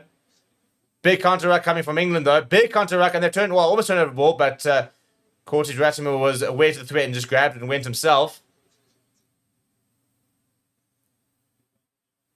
Patrick Tupolotto now getting through one. He's deceptively slippery from the looks of it so far as Patrick Tupolotto. Bowden Barrett options. Tries to grab her ahead. Eventually it falls back to the hands of an England player, though. It's a turnover ball here for England. Not sure, again, that was the best option from Bowden Barrett. Tom Butler saying, looking forward to Baxter getting a shot. Yeah, I rate him, I tell you. Youngster, but very, very talented. He's about 22 years old. It looks about 5. But proper baby face there from him. But yeah, looks like he's the real deal, in fairness. And it's eventually a good clearance coming from Finn Spencer. About 12 minutes of the second half. Will we start to see either of the teams start sort of blinking? Who's going to make that first move? There we go. Brand new front row here for England. So you've got one of the most experienced props ever for England in the form of Dan Cole coming on with Finn Baxter, who's just 22 years old. Dan Cole, a sprightly at 37 years old, still playing his rugby. And he has got 113 England caps to go with his 3 British and Irish Lions caps as well. Theo Dan as well, somebody who was on the bench the entire World Cup last year, basically got no game time whatsoever, starting to get a bit more game time this year.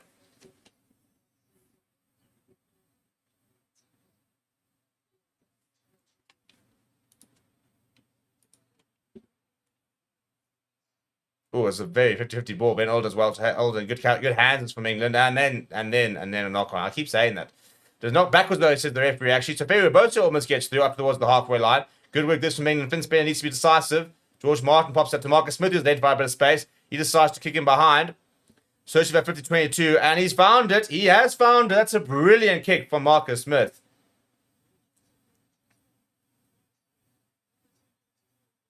I think it is going to be England's ball. This is a terrific kick from Marcus Smith. I'll tell you, when he's on song as Marcus Smith. Special player when he's in the mood.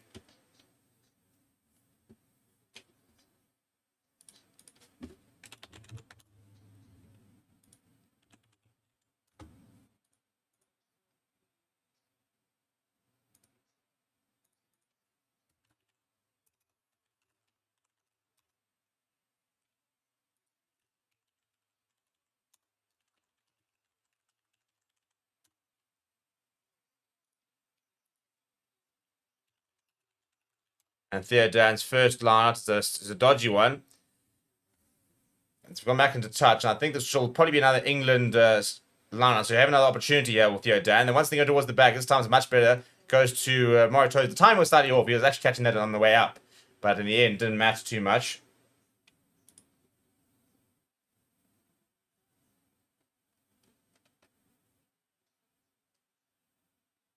Good looking Roddy Moore here. But I think Scott Barrett's come through the middle. And will be turned over. That's really good work from the All Black captain. Just when he needs to as well. Comes through the middle. Gets his hands on Theo Dan. Theo Dan can't do anything. And the result is turnover ball.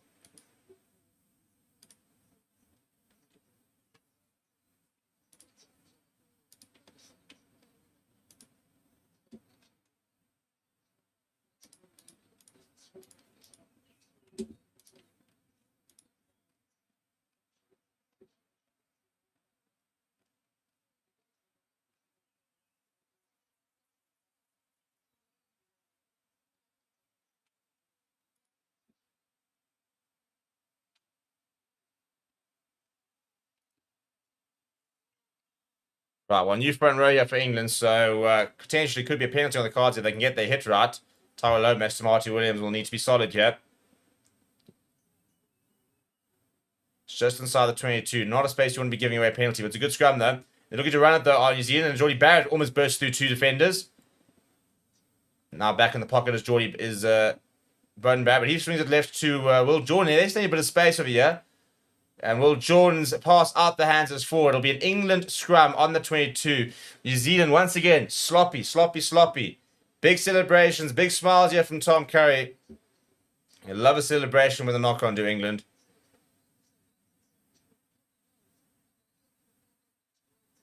Look, to be fair, he gets it offload away, and I think Artie Severe is away. So, I don't mean, that's massive high five. It wasn't even that great of a tackle. That's, yeah. What's it? Fake energy is what Bongi Minambi called it. I think the Springboks took exception to when that was happening to them during the World Cup.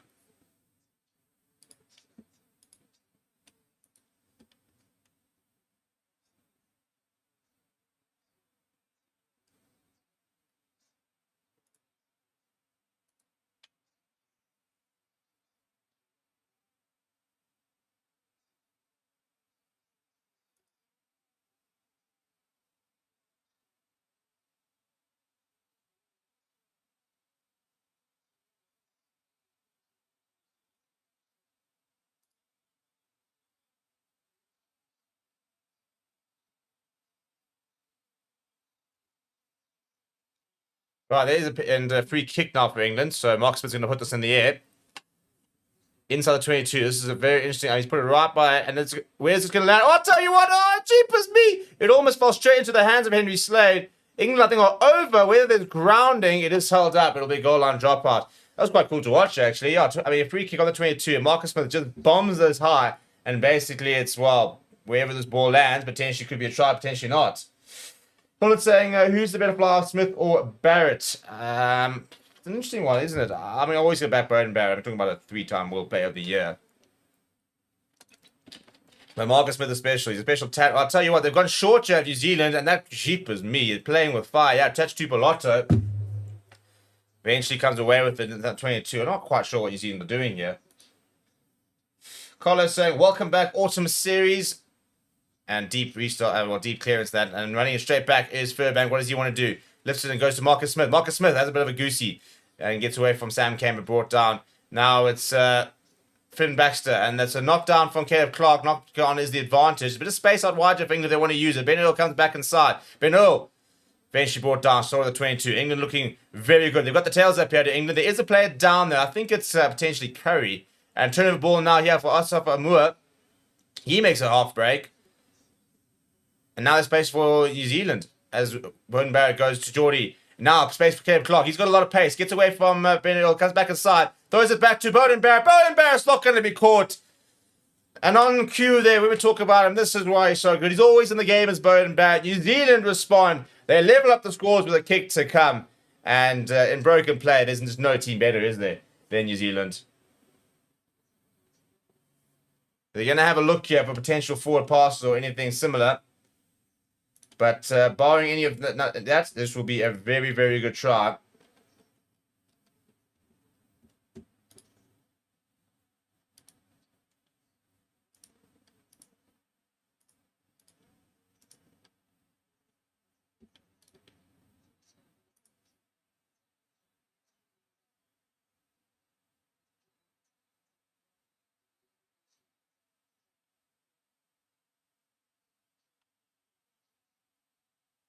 So we're going to see it's potentially this deliberate knockdown from Caleb Clark. That's what they're looking at. Because there wasn't judged as a knock-on. If that's a knock-on, then basically they set advantage over. Then England knocked it on. I think that'll be a deliberate knockdown. I think that'll be a penalty. I think this try might be chalked off.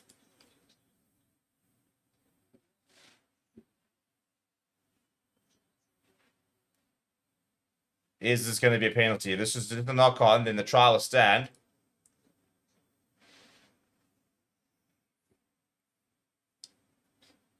Big decision to come here from Angus Gardner and his team. What are they going to decide?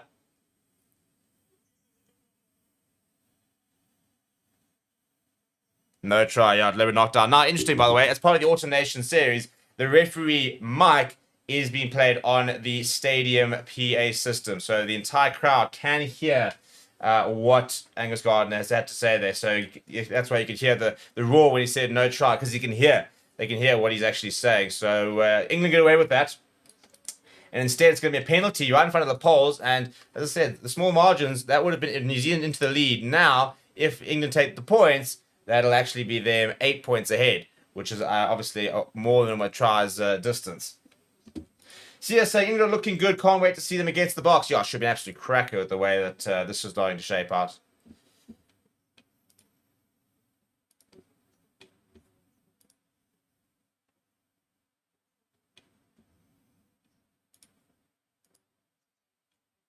So Alyssa Mario Toja, by the way, has taken over the captaincy. I actually didn't see Jamie George. Obviously, when Jamie George went off with Theo Dan. So that's interesting. We spoke about him earlier, actually. The fact that he is a potential captain's option. Right, now you're not seeing double there. That is Ben Currie on the bench coming on very, very shortly. Could be very well replacing his brother, Tom. Look very similar to the two.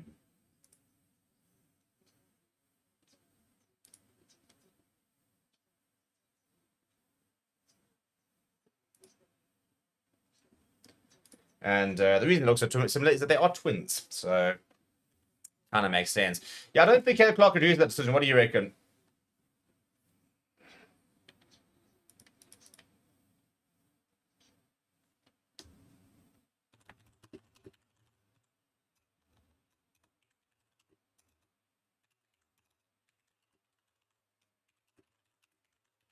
And Marcus Smith makes no mistake. Right, England do add the extra 3, and now the pressure's really on New Zealand here.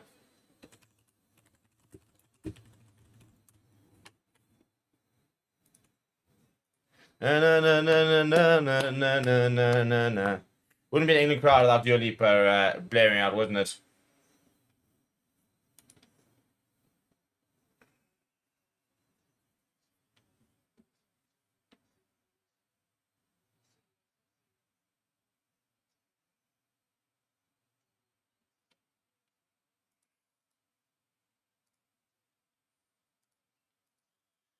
Right, 22 points to 14. That is 36 points in the game. I need 42, I think. Mackenzie on, by the way, from Mark Talea. So he'll go into, my guess would be that Mackenzie will go into flower half, Bowden will go into full back, and obviously Jordan will go into the wing, which he's just charged that doubt. So the only other option potentially is that Bowden could stay at 10, and you could see D-Mac playing at 15. So we'll have to wait and see exactly what the call is there. And here's Geordie Barrett to Damien McKenzie. Right, what can Damien McKenzie do? Damien McKenzie can slip through a couple of tackles. Nice carry, good first up. And so a couple of subs there, by the way. Ben Currie on as well for his brother Tom. Now Scott Barrett. McKenzie, good offload to the top. Now Tamani with a bit of space. What is TT with a bit of space? He steps back inside. Guess you'll throw it away.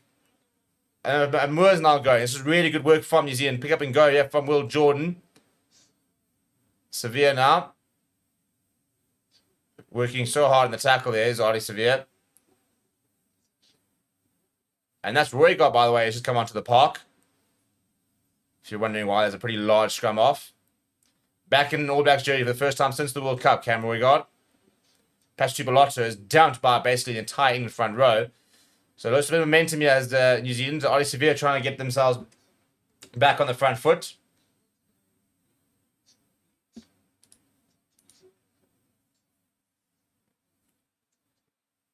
Inside ball. Tolo Lopez gets it offload away. Well read. Roy got brought down by Dan Cole. Pick up and go here from Will Jordan, though. Finds Rico Wani. Bit of space now for Wallace Atiti. Down the touchline. Good tackle from Marcus Smith. But this is good from New Zealand. They're on the 22. Almost hands in. There's the call. In fact, he's actually won this, Ben Currie. He's won the penalty. It's a big penalty because it was looking really, really ominous there for England. New Zealand all over them, building momentum. And that's a very important penalty at a very important time.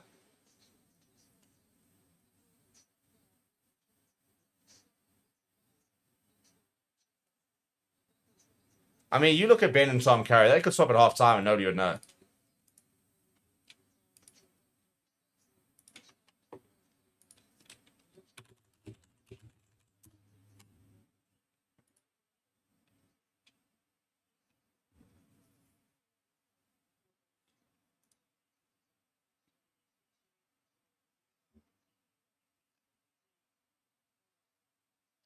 I think one of them needs to wear like a scrum cap or something. Thankfully, they're not usually on the park at the same time. If they were, we'd be struggling here. We'd be really struggling. Oh, no, that should never have been a penalty. Absolutely never been a penalty. He's got his left hand on the floor there. Don't know if the TMO is going to get involved and actually maybe turn this over. Yeah, that's very, very lucky. Very lucky for England because his hand is clearly on the left hand on the floor. So it should actually be a penalty the other way, which made a big difference. But anyway, it is what it is. And England now attacking from deep, and it goes to the boot shed. There's George Ford who's onto the park.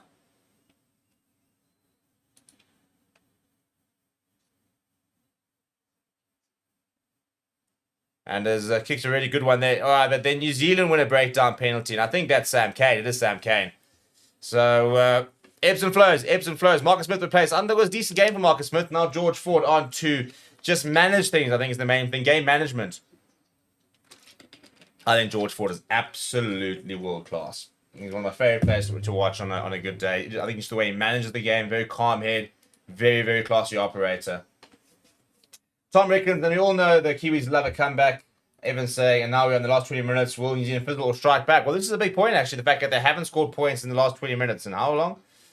So it continues to be a big issue for them.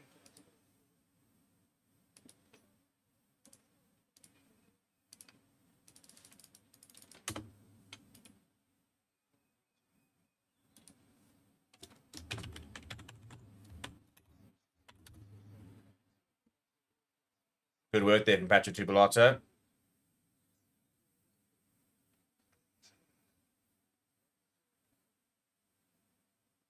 Now Scott Barrett. Just saw the 22 here.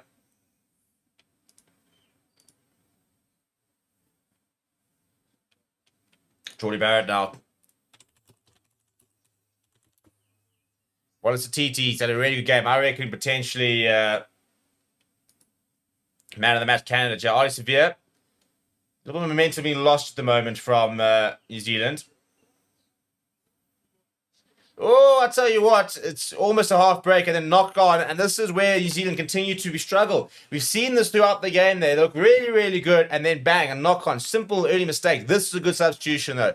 Bring on Anton Leonard-Brown. I think he transforms this backline. I think he adds so much to it. I think he is, I mean, Rico Wani is world class. Brody Barrett's good as David. I think Anton Leonard-Brown has to be involved. I think he has to be involved.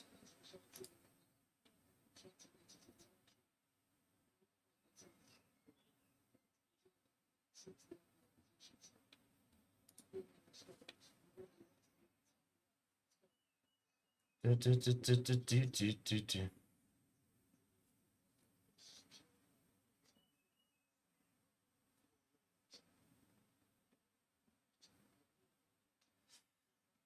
I go to the comments over here, and Tom saying, I'm not watching, but man, it's only out for a great ending either way. Hilton saying, what's your honest opinion about what Joe said about the haka being uncontested and boring save? Should opposition be allowed to work their opponent's number no closer than a meter Yeah, it's an interesting one. Look, I mean, I think he articulated really badly when you come out and basically say it's ridiculous.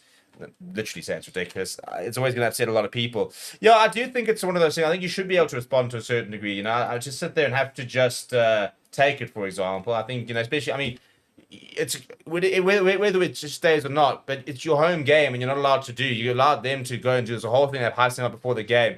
You're not allowed to do anything. I think it should be sort of space for you to be able to take on the challenge, for example, advance or whatever.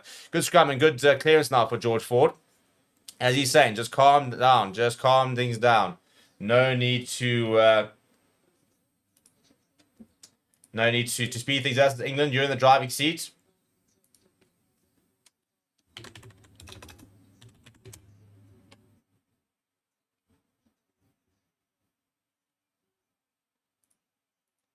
And Chandler Cunningham himself. So let me try to get Chandler Cunningham himself. Gives way. And looks like it'll be Alex Dombrand who comes on. No Nick Osekwe just yet. What is the T to the front of the lineup now? Roy God. Front butcher for Barrett. Caleb Clark brought down by Ben Earl.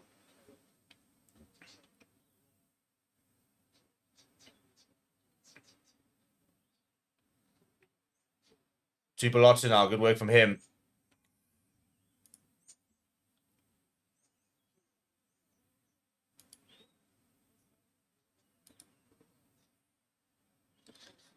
Well, I'll tell you what, Mario Toji's on there, and he has won the turnover there. Very big turnover that from Mario Toji. Good work from the big lock.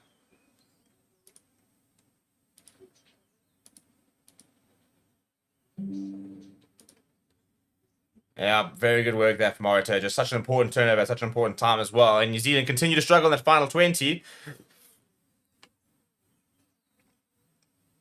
Ben Currie had a go, and then Mario Toji gets over and brings the turnover really, really well.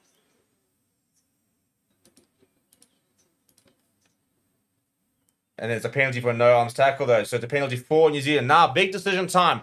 8 points is the margin. You can go to for the polls, take the 3, for example, get yourself within that sort of 7-point margin. Looking for a no-arms tackle. Yeah, it is. It's Ben Earl gets completely wrong. He just ducks underneath it, basically. Yeah, tucks his arm in over there. I don't know why he looks surprised. I mean, it's such a clear, easy penalty to give. Shelatron saying, is this a strong showing from England or New Zealand just not at their best? Maybe a combination of both. I think England have played well, but I do think New Zealand have been quite sloppy. Uncharacteristically sloppy. And need to improve a lot with that regard. And it's an interesting thing because you don't often see a New Zealand side be particularly sloppy. Now, Dave McKenzie's going to take the points here, by the way, and get that to within that 7. I need a try here because we're sitting with 36 points and I've got a cheeky bet on over 42.4. 4.5, I mean. So this will now take it to 39 points. So we'll try anything like that would be ideal. I mean, when New Zealand scored that try, that was 21-22. Happy days. Dan McKenzie, his first kick of the match. Bodenberg kicked well, so it's interesting that they've gone immediately back to Dan McKenzie, who's made no mistake. That sails over the middle, right? New Zealand back into it. They have scored some points now in the last 20. Let's see if they can continue scoring some points. 22 points to 17. Just 5 points in it. And 13 and a half minutes left on the clock. Squeaky bum time now for England. Getting some chat over there was Geordie Barrett. I think he might be coming back on or what the story is. Beauden Barrett, by the way, is off. So Mark Tilley is back on. So that'll be an injury to Beauden Barrett, which, to be fair, also explains why Dan McKenzie was kicking. So I think it's just Finau who's not on for New Zealand. It's a good take from Scott Barrett off the kickoff. And Nick Osekwe, the only player that's not on for England just yet. Asafa Moore. Is that a decent game, actually, replacing Cody Taylor? He's a tough act to follow.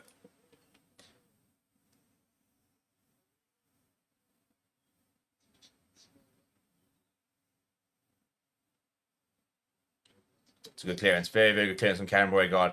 Out towards the halfway line. Now England needs to respond with something. He's gained 27.5 meters in territory, has Karen Beauregard.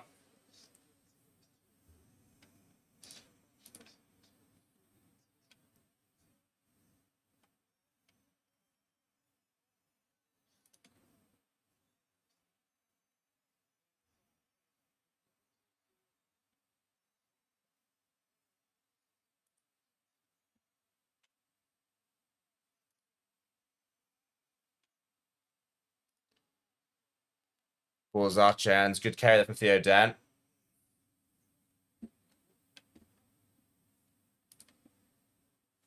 Now Randall. Lifted high in the air, Ferry Barbosa to give chase, and he almost gets away with it. Knocked forward is the call, so knock on advantage for New Zealand. Cameron Roy got Damien McKenzie sees a bit of space. He goes to Mark Talea. Mark Talea. Good hands, but that's going to go forward then, so I'll probably go back for the initial knock on.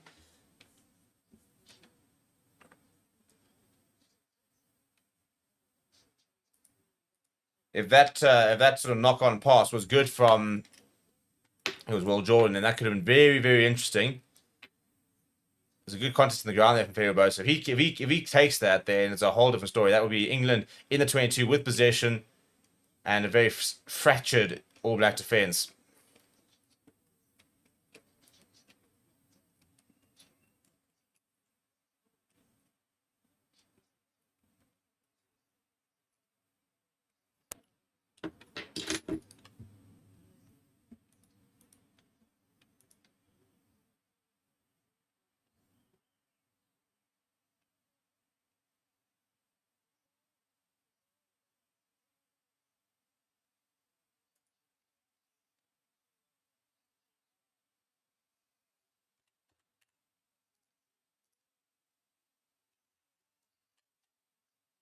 Big shot coming from the New Zealand.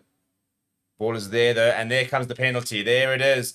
Big moment in the game for New Zealand. They had to win that penalty, get themselves further down the pitch, have to put into the line out, almost going into the last 10 minutes. Standing up in the scrum is what has come up on screen as the official reason for the penalty.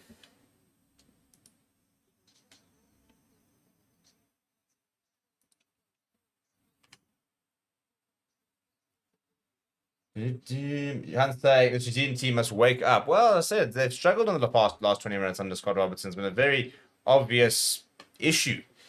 I don't know how you've necessarily fixed it either, because I mean, you can't just be a fitness thing. I mean, maybe it is, but I mean, yeah, whatever reason, they have struggled in the final 20 minutes.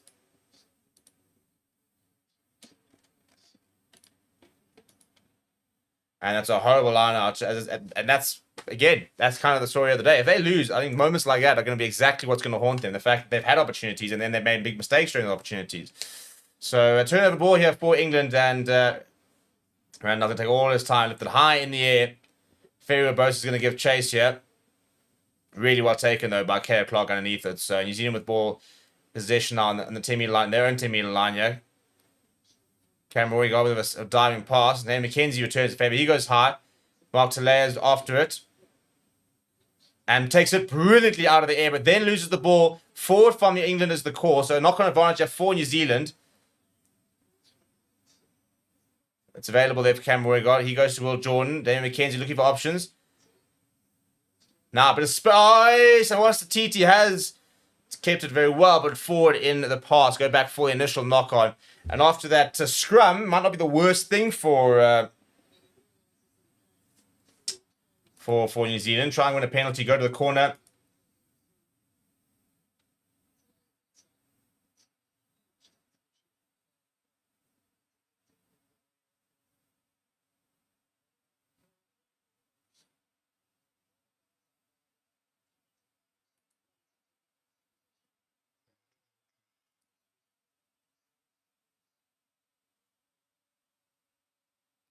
Right, big scrum this over here for New Zealand. They win a penalty here, go to the corner.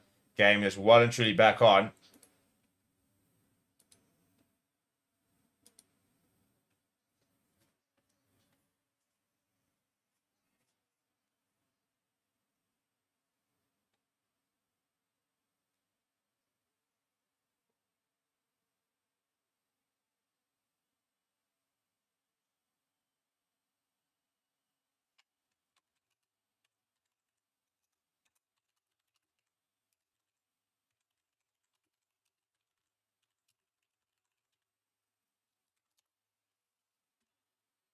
Yeah, there it is. Penalty advantage here for New Zealand. Free roll the dice. Set move. Straight into Rico Wani. He's being attacked by Beatles over here. Cameron Roy got sniping. Mark Talea. Penalty advantage here for New Zealand. They'll be able to kick to the corner. Yeah, and they do go back for the penalty. Right. Won't take the points. Although, I mean, 8 minutes left. You go take the points. You get yourself within 3, and you get another penalty, for example, and you can win the match by the boot. But my gut says I'll go to the corner. Share Chance says, Thoughts on World Rugby Player of the Year, PSV the toy. So I think it gets announced in 2 weeks on Monday, I think. Monday, 2 weeks. We will get an official announcement of the nominees.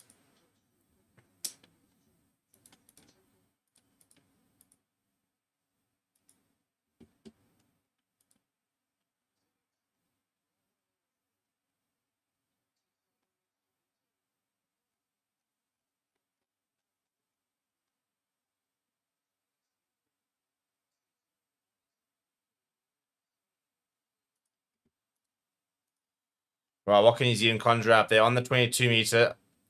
England do a challenge, but it's well taken, not the... As it came down from the line. Now Sam Cane does well to hang on to it. Roy God.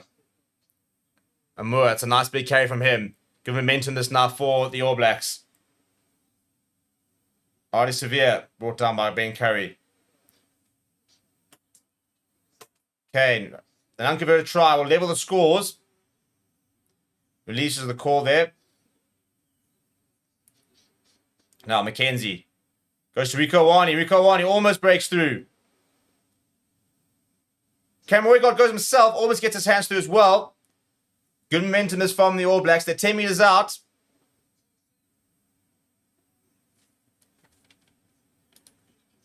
Now Sam Cane. Will Jordan. Rico Wani. There's so many options. There's Rico. Oh, has he butchered that? Surely had to give it. Dave McKenzie's pleading for the ball. Penalty advantage right in front of the poles. Free roll. Now the penalty does come. And we need to be careful here. A couple of back-to-back penalties now. That's in the red zone. Last thing you want is getting a card now.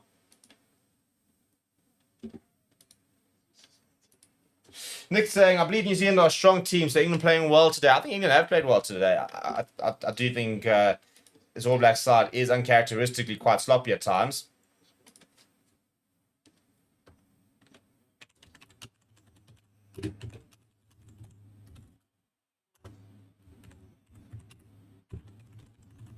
They're going to tap and go. Roy God. Well, everyone was a mess of it.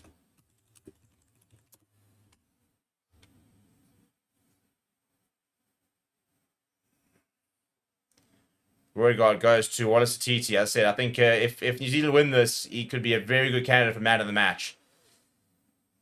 Artie Severe. Desperate defense needed now from England. 5 minutes out.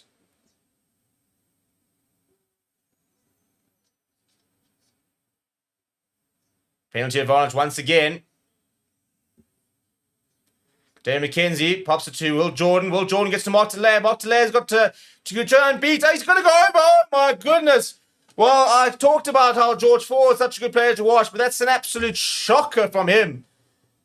Mark Delay with the strings. George Ford can't bring him down, and New Zealand level the scores. 4.5 minutes. This is right in the corner, though. This is not an easy kick, so this is not a foregone conclusion at all. Big moment in the game. Then Mark Delay, it's the second try of the match. Both of them he had work to do as well. He should never be scoring here. George Ford, come on. He goes so high. And it's a massive error from him. Yeah, it's a dreadful tackle attempt. Absolutely dreadful.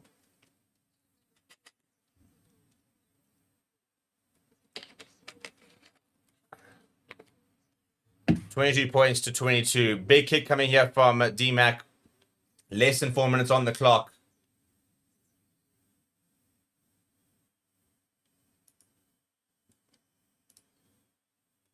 Can he split the poles? Looking good. It is going to come inside. The flags are raised. Could this be heartbreak for England? Mark Talea has potentially broken all the hearts. All the hearts over at Twickenham.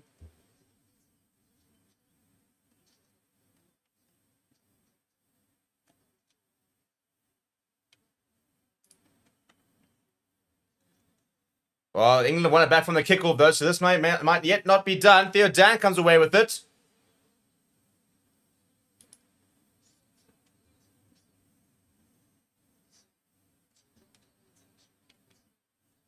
Oh, that's a big tackle coming. It's a huge tackle. Patrick Tubelotti. He's been throwing himself around out there. I've actually quite impressed with him since he's come on.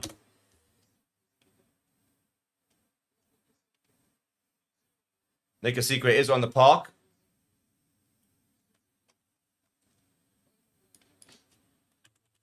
Now for getting Theo Dan back involved. And they've lost it forward, though, have England. New Zealand turnover ball. Cameron Roy goes to the boot. He's trying to find a bit of distance. And I have to go all the way back. Oh, in fact, it's a penalty. And I think it's a penalty for England. And it's a yellow card for no arms. Oh, dear. Oh, dearie me. Dearie me. That's a huge moment. New Zealand down to 14 with just over 2.5 minutes left on the clock.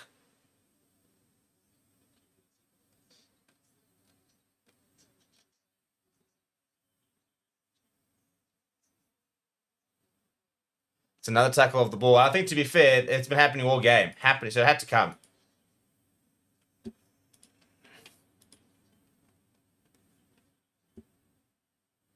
Oh, we're going to have a look now. We are going to have a look.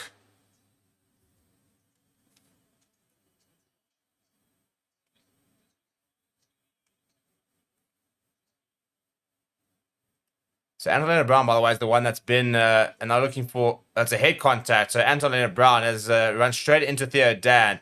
Regardless, that's going to be another yellow card. So I don't know if that. Actually, I don't know if there's 2 yellow card instances. Does it? Okay, he's very low, but I think he'll be in trouble there. It's direct head-on-head contact.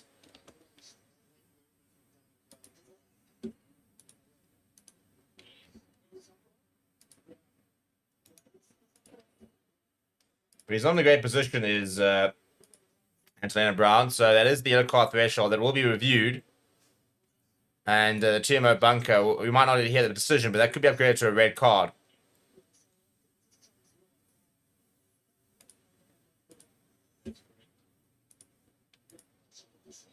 And you can see as every single angle of the crowd baying with blood for blood every single time there's the collision makes it.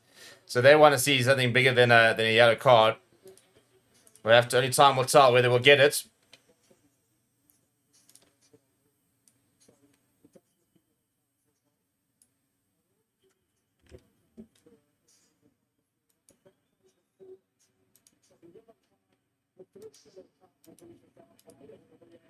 So it is, I wondered about this, the fact that there was 2 incidents. So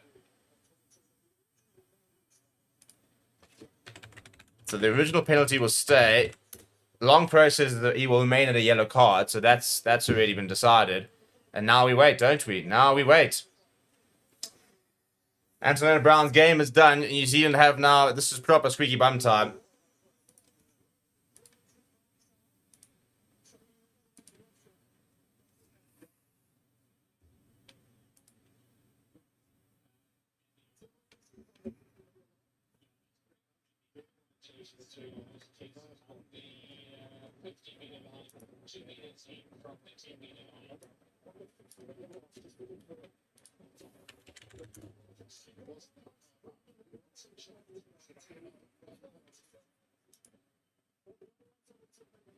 So a couple of looking at different ones here. So George Ford is going to have an option to have. So he'll go to whichever one he wants here, and surely they're going for poles.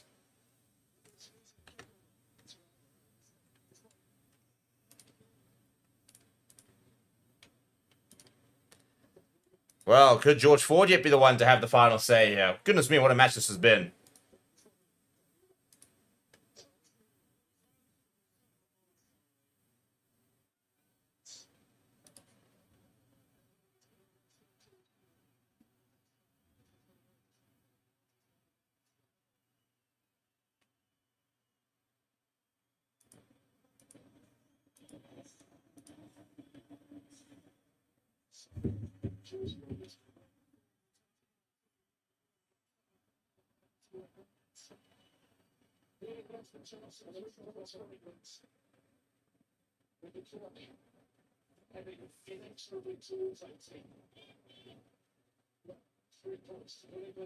Well, here we go. George Ford with just over 2 minutes on the clock to kick England back ahead.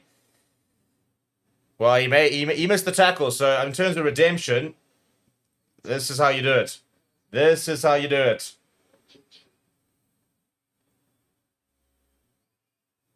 You should be nailing this. It's inside the 10-meter line. You should be, and yet, oh, it's off the crossbar. Oh, off the pole. It's off the post, but then Patrick Tupolotto's knocked it forward, so it's going to be a scrum. Well, it's another opportunity here.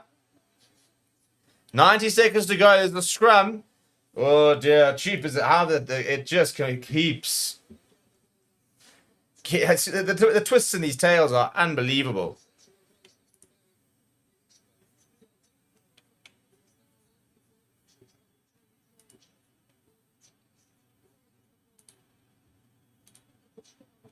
Scott Robertson there celebrating the miss and then seeing the knock on. He's going through all the emotions there.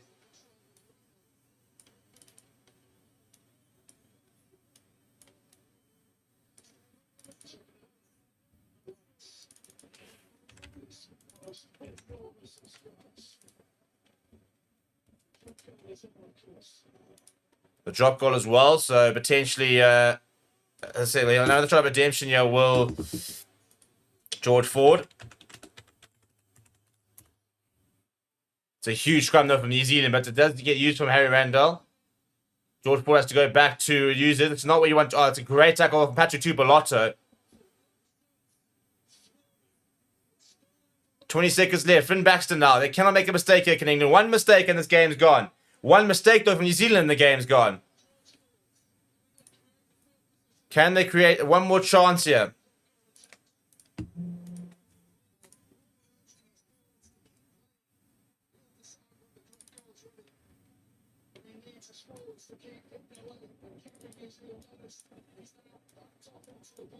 He is in the pocket, is George Ford.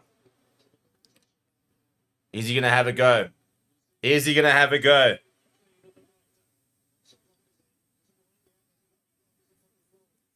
Now they go. They work their way back to right by they're right in front. This is it. It goes back to George Ford. It's not the best pass. George Ford, I think he's missed it by misreaction. He has missed it. He has missed it. It was a horrible pass from Harry Randall. It is, well, there it is. Final score, All Blacks 24, England 22. What a game that is. Goodness me. Every possible twist in the tail in the last 10 minutes. And England, it's a horrible pass. I mean, it's not a bad attempt given the fact, but you can see he snatched it. That's why it's gone off to the right a little bit. So, yeah, not the pass you want from a drop goal.